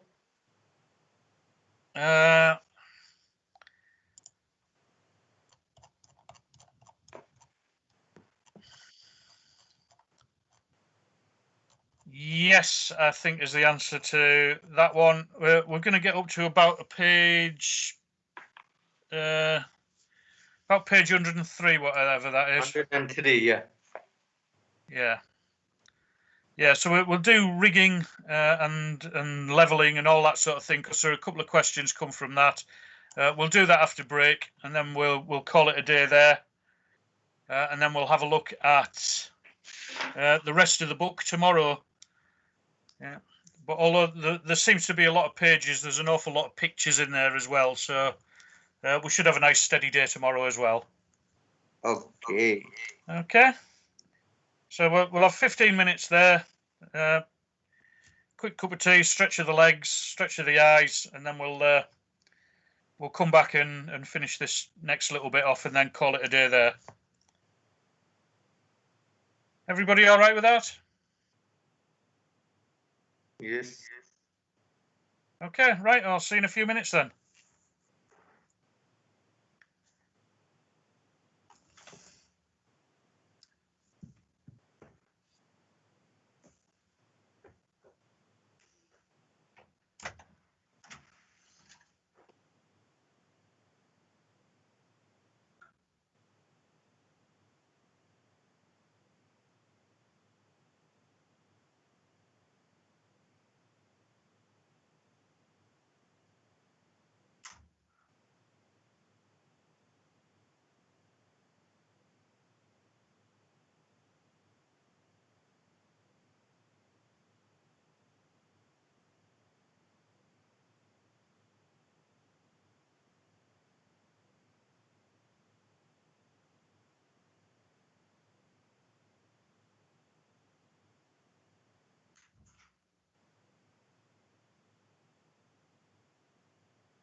Okay, I've got everybody back.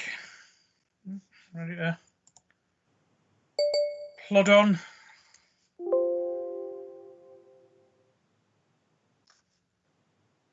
Before we do, has anybody got any questions on anything that we've covered thus far? Anything up to now?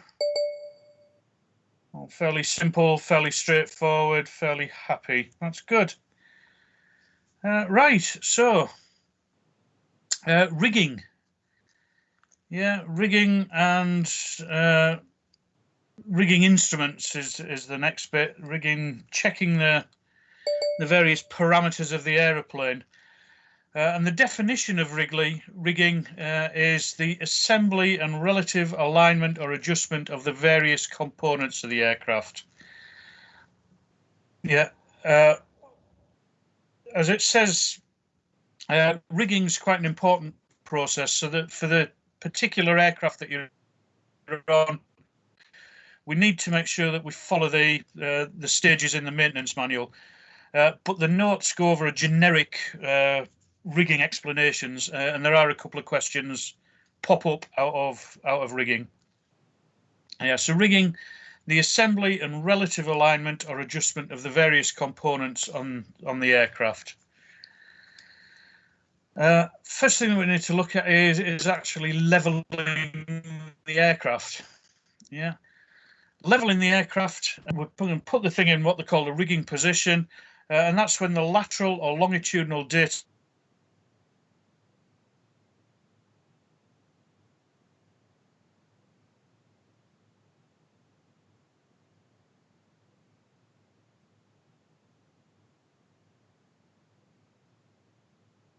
horizontal. Hello? Hello?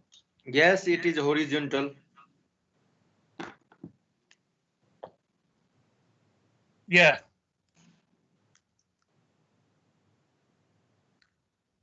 Yeah. Sorry, thinking out loud. Yeah, how we're going to do that, we're going to jack the aircraft and get the wheels just clear of the ground. And then, depending on the aircraft type, there are different methods of making sure that we are in the correct position.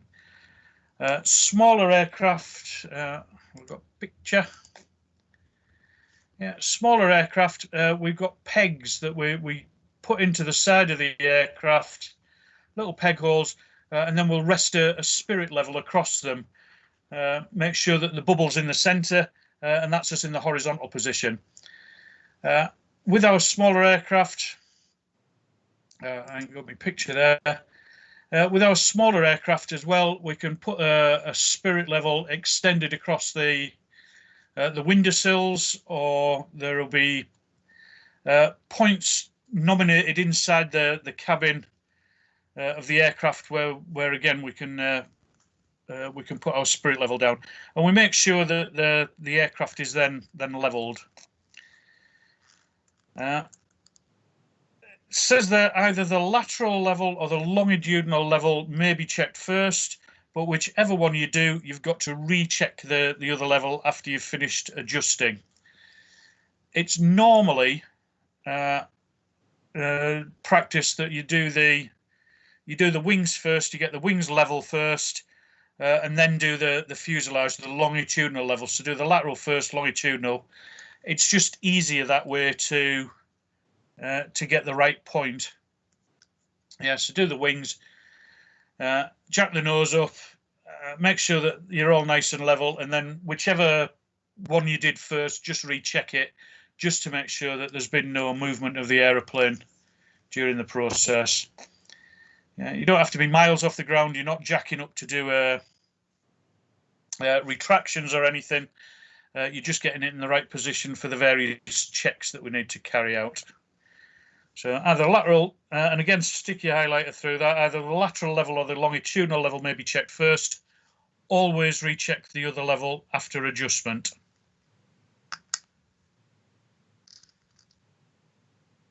Okay with that?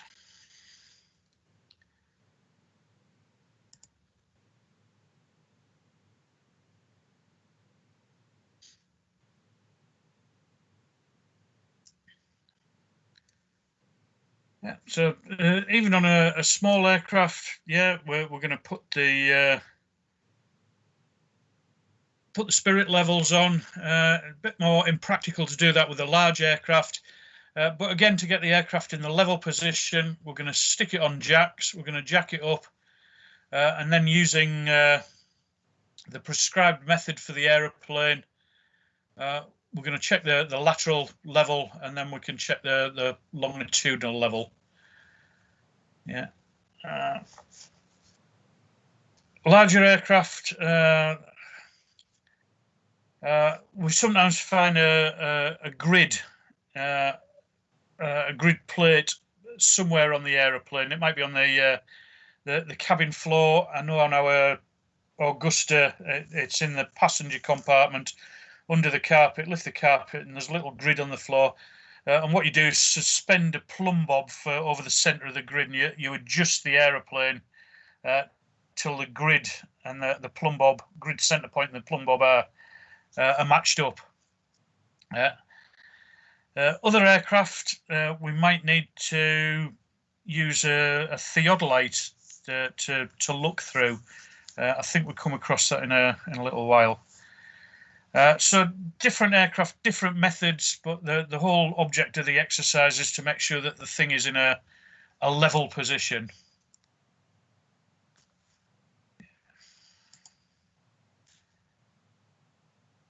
Yeah. Spirit level, yeah, tickety-boo. Some aircraft, as I say, you need to suspend a plumb bob, and that plumb bob, if it's internal, it could hang over a wee grid that's permanently fixed to the aircraft.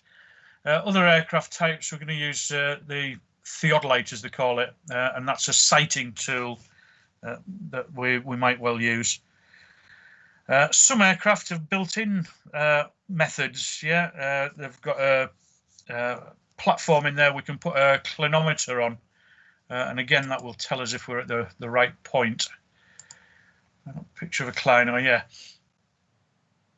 yeah, the leveling leveling points in the aircraft. Yeah, put a straight edge over them. This one, it's a bracket. Some of them are little pegs you can get. But we put the flat board on, sits on the leveling pins, and then we can use a clinometer and adjust the attitude of the aircraft till we get the correct reading on the clino. That's another method we can use. Dihedral and incidence angles of convention aircraft can't be adjusted. They need to be checked at specific periods and after incidents like heavy landings, heavy turbulence, yeah, to make sure that the aircraft hasn't been distorted by that event. Yeah, make sure that everything's within the permitted limits, and if we're doing those sort of checks, the figures that we get need to be recorded in the logbook. The reason for that is if the aircraft undergoes another serious event, we can compare the figures again to make sure that there's no deformation of the aeroplane. Usual method of checking the rigging angles, use of special boards supplied by the manufacturer, normally because they match the aeroplane, and again on the boards we can place a clino of some description. Yeah, larger aircraft, yeah, again different methods, but with these things they'll give us a rigging board, yeah, specially shaped to match the angle of the wing. We can check the bubble, yeah, or we can get a clinometer, and that will give us the reading of the inclination. Again, clino, telling you how many degrees you're inclined at. Some smaller aircraft, the angle of incidence is actually adjustable. Large aircraft, you're going to have to use the special checking boards, but with smaller aircraft, we can actually adjust it. Right, yeah. Again, taken from the notes, just showing the different points that we can level the aircraft at this particular beast. Yeah, got a leveling board in the rear, so we can make sure that the rear and the front are level. Stick the boards in. Take your readings. Yeah, as long as your readings are within limits, that's your longitudinal leveled. The same is going to tell you for your lateral. Yeah, rigging board on the side of the fuselage, sitting on pins. And again, we can just use them to make sure that we've got the right attitude for the aircraft. Jack the wings, yeah, and the points A and C are going to tell us whether we're level. Once we're in the level position, yeah, then we can jack the nose using the sideboard. Make sure that that's level, and then we're going to recheck the lateral level after we've finished. Fairly simple, fairly straightforward. This picture is horrible, quite honestly. But what you've got on the floor of the aircraft at a certain point is a grid, yeah, and in the centre of the grid, that is you in the smack on level position. Yeah, so what we do is we jack the aircraft up, and then we adjust the jacks to give us the right point on the grid. You suspend a plumb bob from over the grid, then you just jack the aircraft until the centre of the grid matches the position of the plumb bob, and that's you in the rigged position. Yeah, so it's telling you raise the nose jack, yeah, pump it up, or raise the port jack, whatever. Yeah, let's say the ones I've seen is a grid like that sits in the sits on the floor of the cockpit or the flight deck or whatever, and we suspend a plumb bob over, and if the plumb bob is sitting central around the center of the grid, it means that the aircraft is level. Yeah, if it was over there or over there, we'd have to jack, raise or lower a jack to bring us in.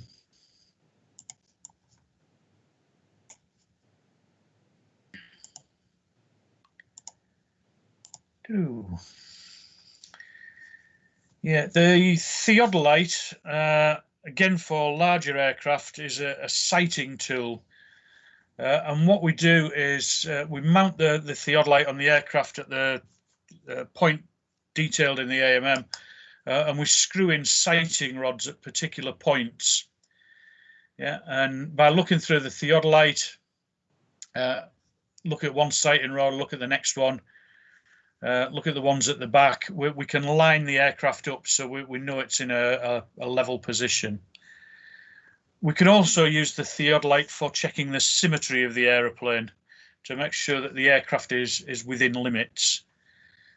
What I would say with this system, if you do come across it, if you do use it, the sighting rods have got different lengths for different positions, so make sure you put the right rod in the right position.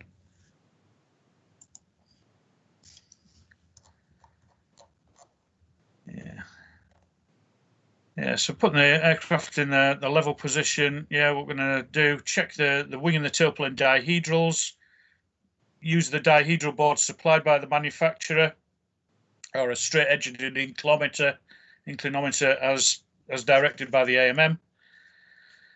That was a dihedral check. The incidence checks, yeah, again, your tailplane's going to have an incidence, your wing's going to have an incidence, so normally checked at 2 positions, inboard and outboard, to make sure that the thing's not twisted, and to account for any washout that might be in there.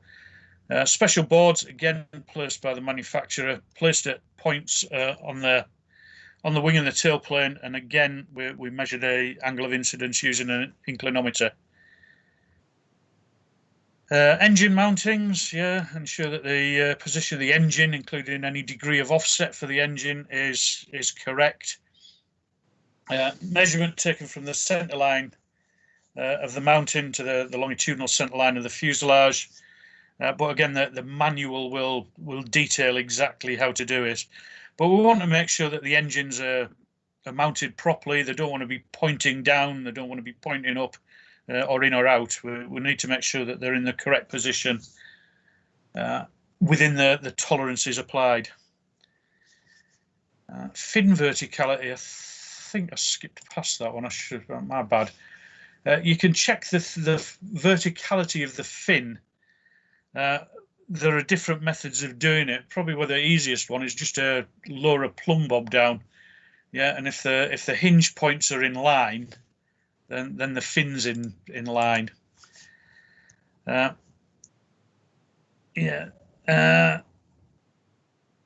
Fin verticality checked by measuring the distance between a given point on the top of the fin and a given point on the port and starboard tail planes. Yeah, so again, back to me. My little drawing here. Yeah, measure the distance from the fin to a point on the tail plane. Yeah, if it's exactly the same, that means we're in line. Plumb bob, yeah, from the centre of the top rudder hinge. Yeah, so the cord should pass through the centre of the lower hinges. That cord there is spelt wrong. It should be CORD. Manufacturer may provide a fixture which attaches to the rudder hinges. Yeah, and again, we can measure the verticality of the fin just to make sure it's not tilted. And again, using that in conjunction with the clino or the verticality checked by the theodolite that we just talked about. So again, we can make sure if we measure that length, we measure that length. If the fin's vertical, then they're going to be the same. If the fin's twisted, we're going to get different measurements on either side, which would give us an indication we've got a problem. So that's your fin verticality. Again, I'm whipping through this lot. Sorry, guys. What do we say? We need to know what the term rigging means. So on page 80, page 90 at the top, the definition of rigging, assembly and relative alignment, you need to know that. Stick your highlighter through there. Leveling the aircraft, highlighter for the lateral or longitudinal level checked first, always recheck the other. Yeah, that bit. Rigging checks, yeah, figures recorded in the aircraft logbook. Measurement of check-in rigging handles, special boards, larger aircraft using the theodolite.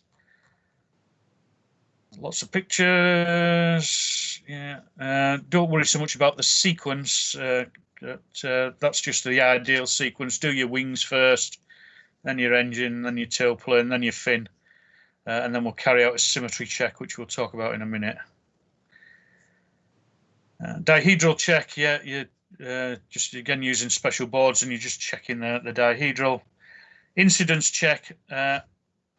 Remember that's checked at 2 positions. Yeah, stick a highlighter through your 2 positions for your incidence check, and that's to account for washout and to make sure that there's no twisting evident.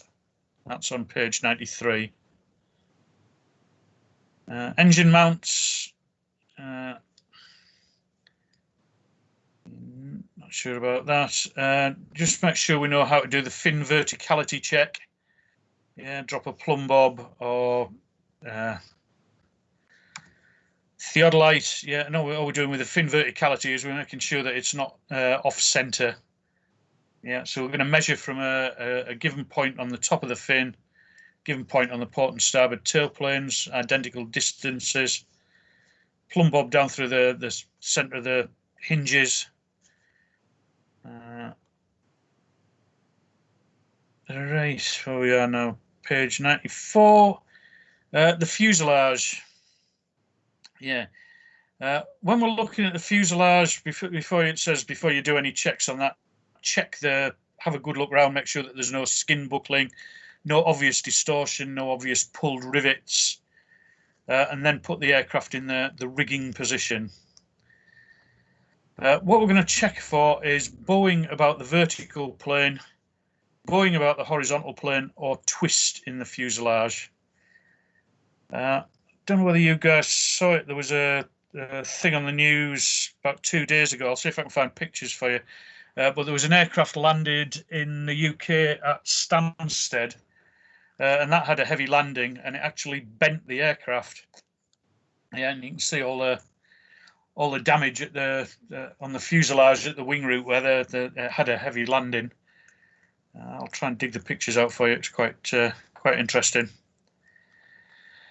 So those are the three things that we're going to check for: bowing about the vertical plane, bowing about the horizontal plane, and twisting of the fuselage.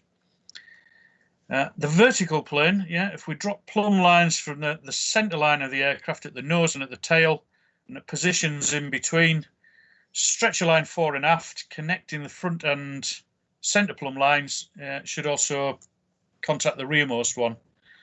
If it doesn't, it indicates that we've got bowing of the aircraft in the vertical plane and should be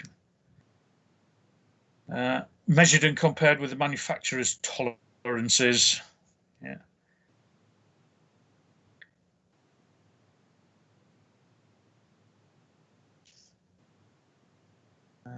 Yep. Theodolite. Oh, right, I'll just show you these bits. Yeah, we talked about the theodolite, the sighting rods. Yeah, measuring the distances. We can check that the thing's not bent. Your incidence checker. Yeah, we've got the clinometer there, and that digital one. In fact, that's somebody's iPhone, I think. And that'll give us a nice reading, so we can measure the angle of incidence on the wing. Yeah, the proper, or one of the proper tools, your cord line, special incidence board by the manufacturer. Put that on, make sure it's contacting the relevant points, and then with a spirit level on top, we can check that the bubble's in the correct place.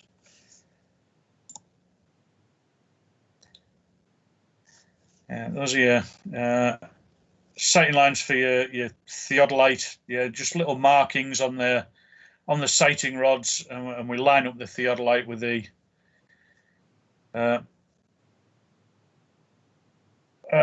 theoretical line. Yeah, where we actually sight, and that dimension there is going to tell us whether we're in limits or not. Yeah, so that's where we should be seeing. That's where we're actually seeing. That's the difference between the two, and we can read that through the instrument. Yeah. Bowing about the horizontal plane, known as hogging and sagging. Yeah, if that's my aeroplane and it's got slightly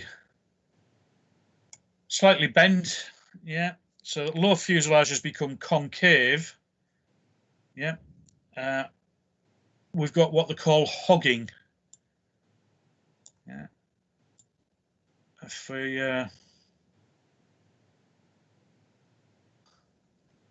if the belly of the aircraft is aiming towards the ground there, yeah, we've got what they call sagging. So hogging and sagging on the horizontal plane of the aircraft. Yeah.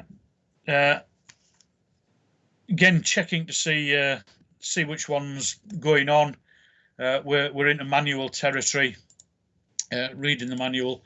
If you have got hogging and sagging, you're in a whole world of hurt, really. That's getting it reported up the food chain. Get the manufacturer involved, and the repairs and the limits will come from them. Yeah. Should have said about the going about the lateral plane. Yeah. So looking down on top of the aeroplane. Yeah. What we're going to do is put a plumb bob at the nose of the aircraft, plumb bob at the rear of the aircraft, and somewhere in between. And we're going to run. Let's say we'll drop one there. Drop one there. We run a line between the front and the rear, yeah. And if one of them's out of line, it means we've got bowing of the aircraft in the vertical plane. My bad. I should have explained that when I talked about it a minute ago.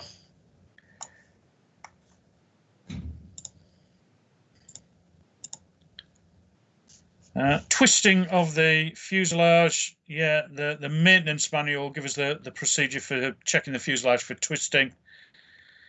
If you do get twisting, again, that is manufacturer territory. I would, on page, whatever we're on now, 95, I'd stick a highlighter through hogging and sagging. Yeah, and know the difference between the two. If you think about my big fat belly that drops towards the ground, it's sagging down, and hogging's the opposite. Yeah. So hogging, sagging, yeah, you've highlighted that. Twisting in the aircraft.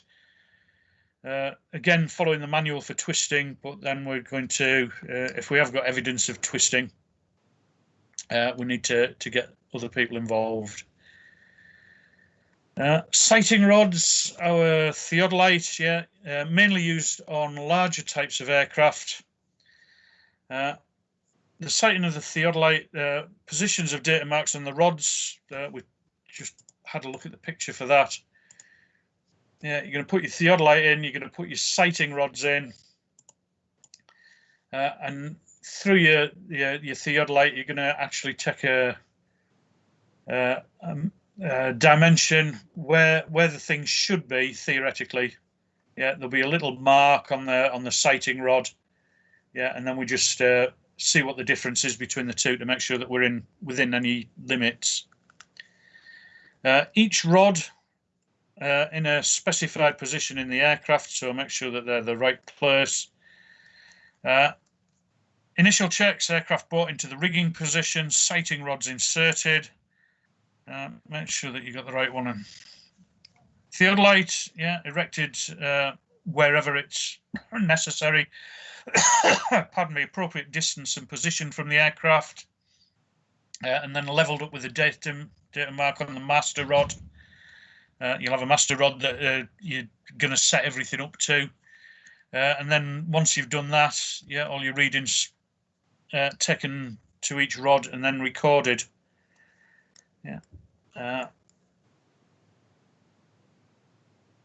It says you can mount the theodolite on a jack. You can get them. They've got their own tripods to hold them in position. It might be that you need to move around as well. You might not get all the sighting in the same place. Sorry, I'm just being nosy. Watching my missus herring out the drive and nearly crashing. Any readings you get got to be within tolerance. That's fair enough. And the readings, as we said, put in the aircraft logbook for a permanent record. Again, stick your highlighter through that. The fact that you're recording the readings in the logbook, page 95.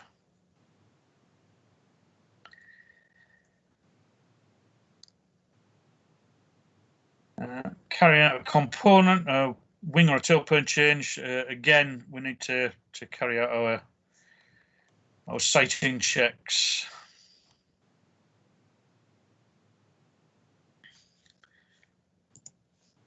Okay with that? Yeah. Symmetry checks is to make sure that the aircraft is, as the name suggests, symmetrical. So it's the same distance from one point on the fuselage to the wingtip to the wingtip, yeah, or a point on the fuselage to engine. So we're making sure if we fold the thing in half, that it's going to match up, yeah, symmetrical.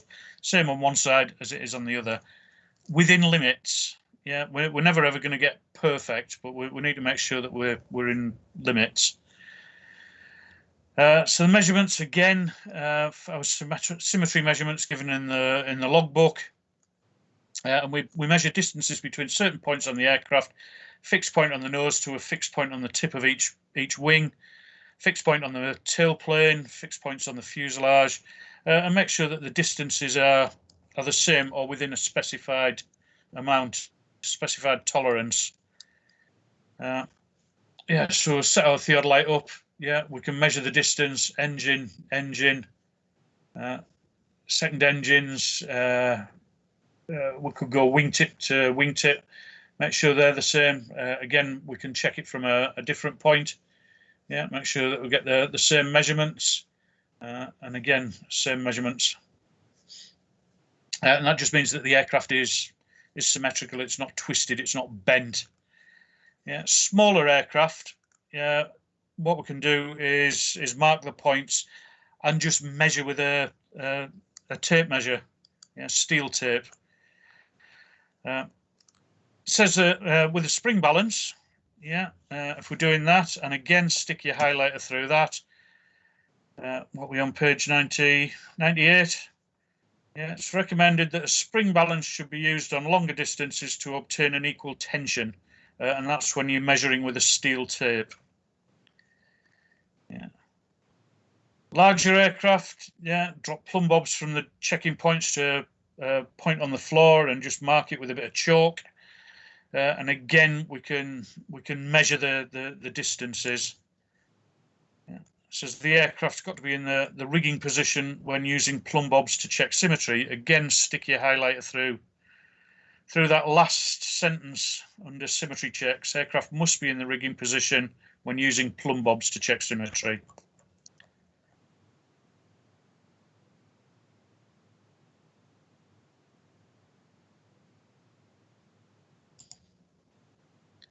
Again, just example of the measurements that we're taking.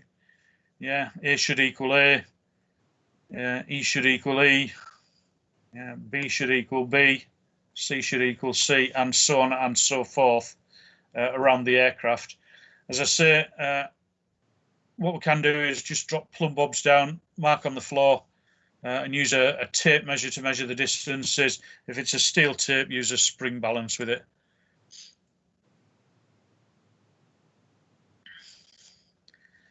The instruments that we get, yeah, the common instruments. They are rigging instruments. So it says that the controlled items must be serial numbered and have a calibration sticker on them. Yeah, last thing you want is your rigging instruments being out. That could lead to disaster. So straight edges made from wood or metal, generally used with a spirit level or an inclinometer to check the attitude of a surface. Checked for straightness by the reversal method and parallelism with calipers, a micrometer or vernier calipers.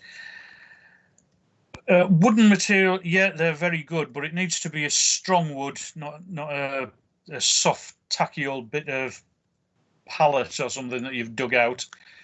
Yeah, and it needs to be kept stored properly so it doesn't get distorted, it doesn't get affected by moisture, that sort of thing. So normally it's a specific piece of wood for that specific task. Yeah.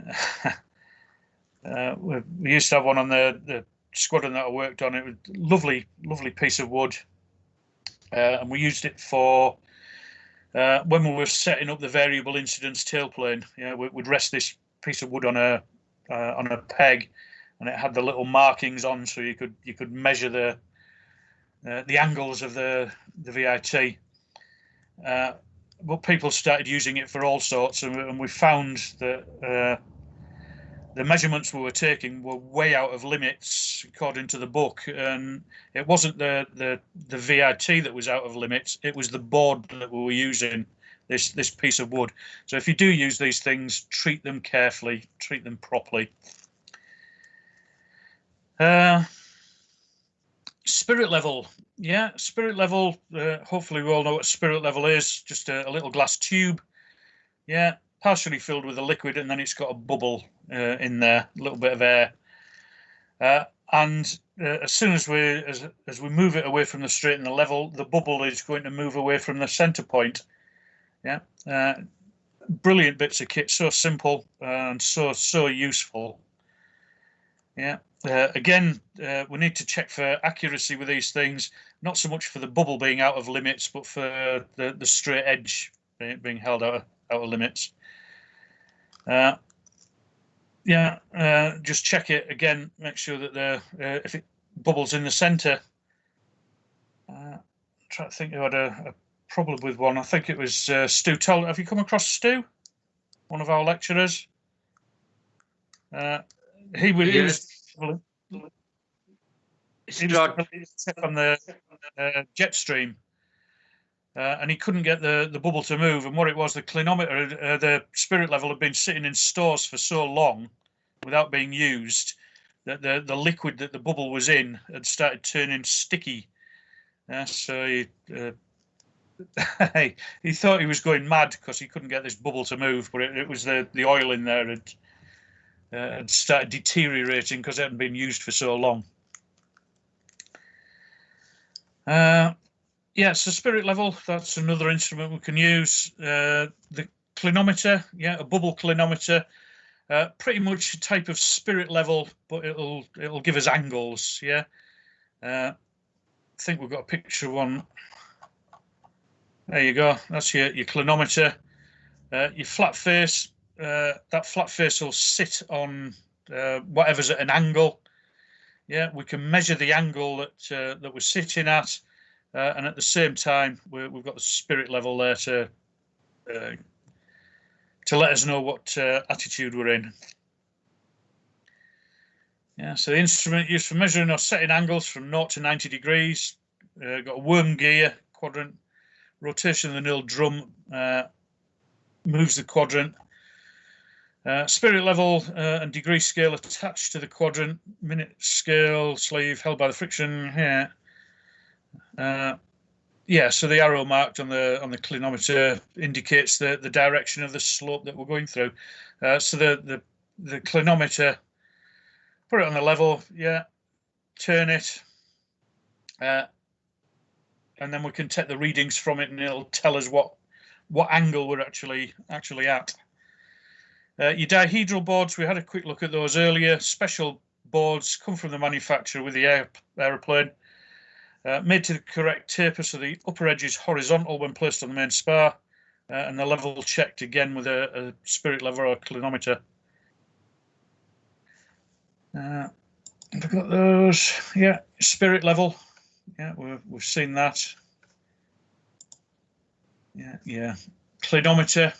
Sorry, I'm looking at the notes as I'm going through. I'm forgetting about the presentation. I take it you can all see the presentation still.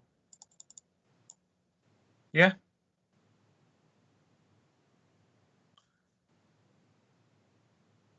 Spirit level then. Bubble. Rested on 2 pegs.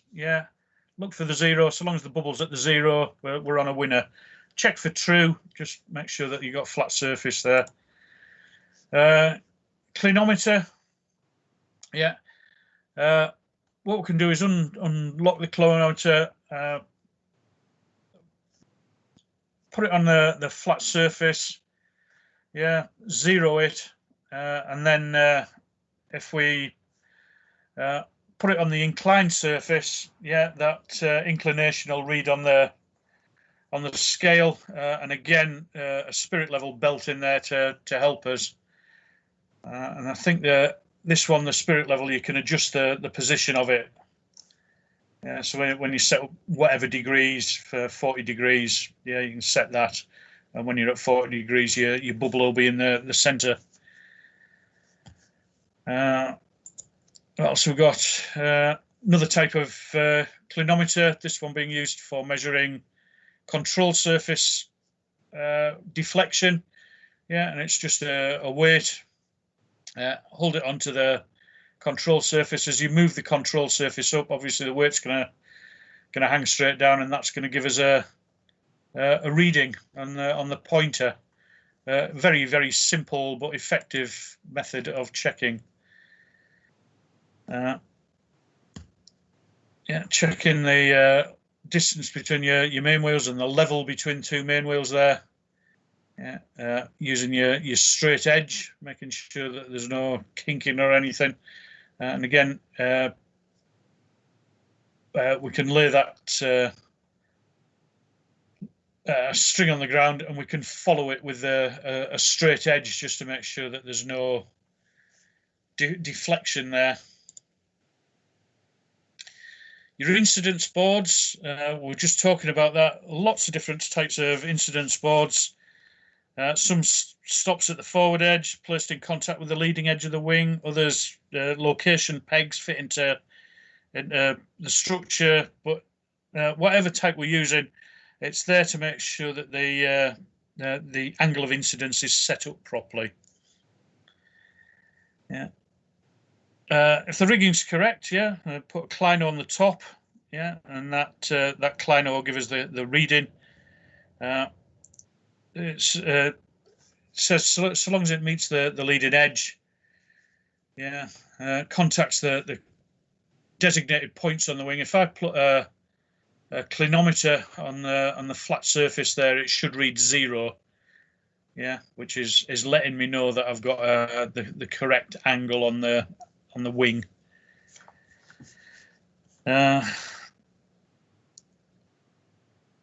It says most instances the board's kept clear of the wing contour so that the check's not influenced by any irregularities that may occur.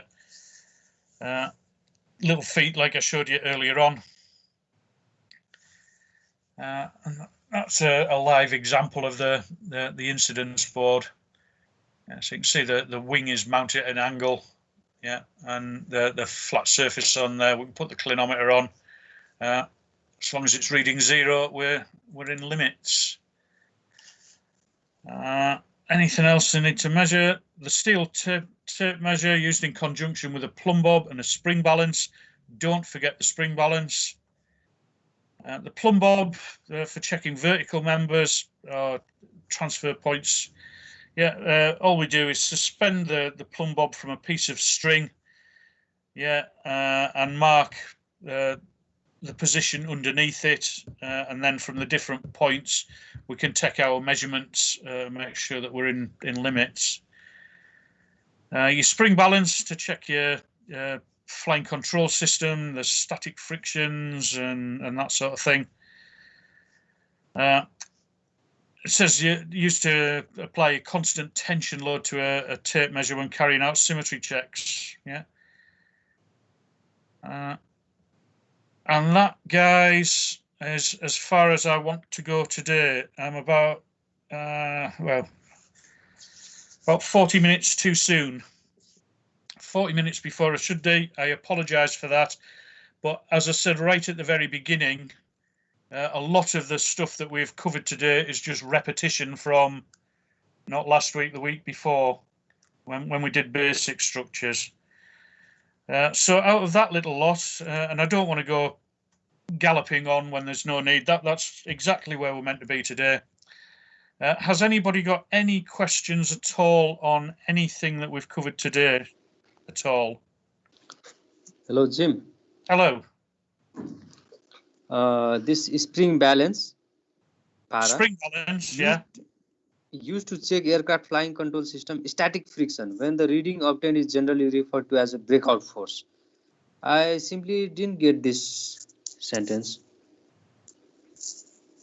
The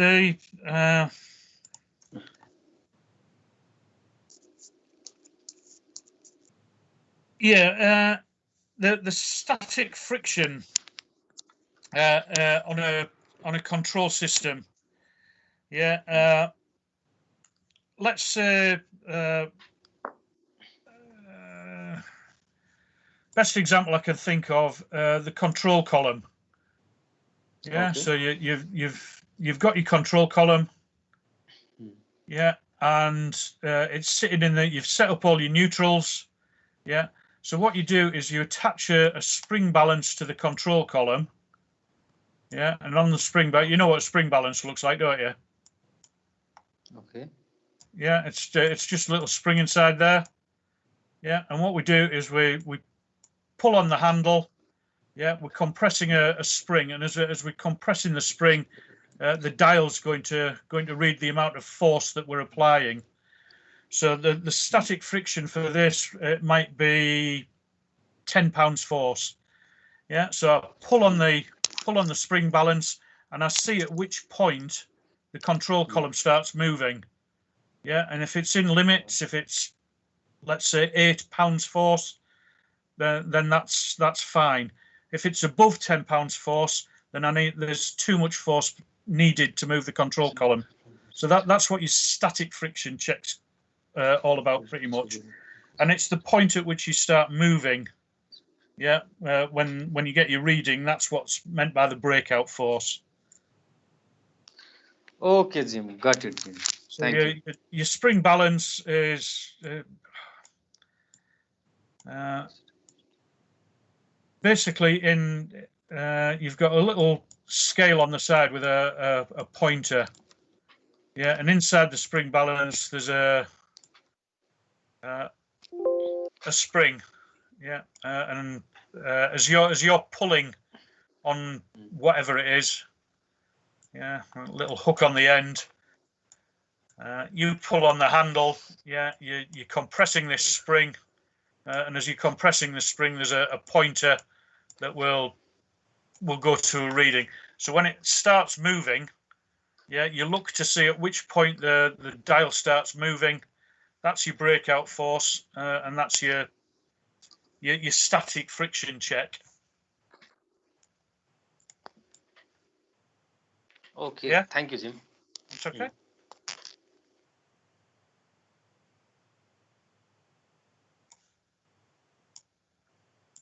Anybody else got any questions at all? No. No, well, in that case, I apologise that we're a bit early. You know the reasons for it, but it gives you a little bit of time just to have a read through, make sure you're happy with everything. If you've got any problems, I'll stay online for half an hour.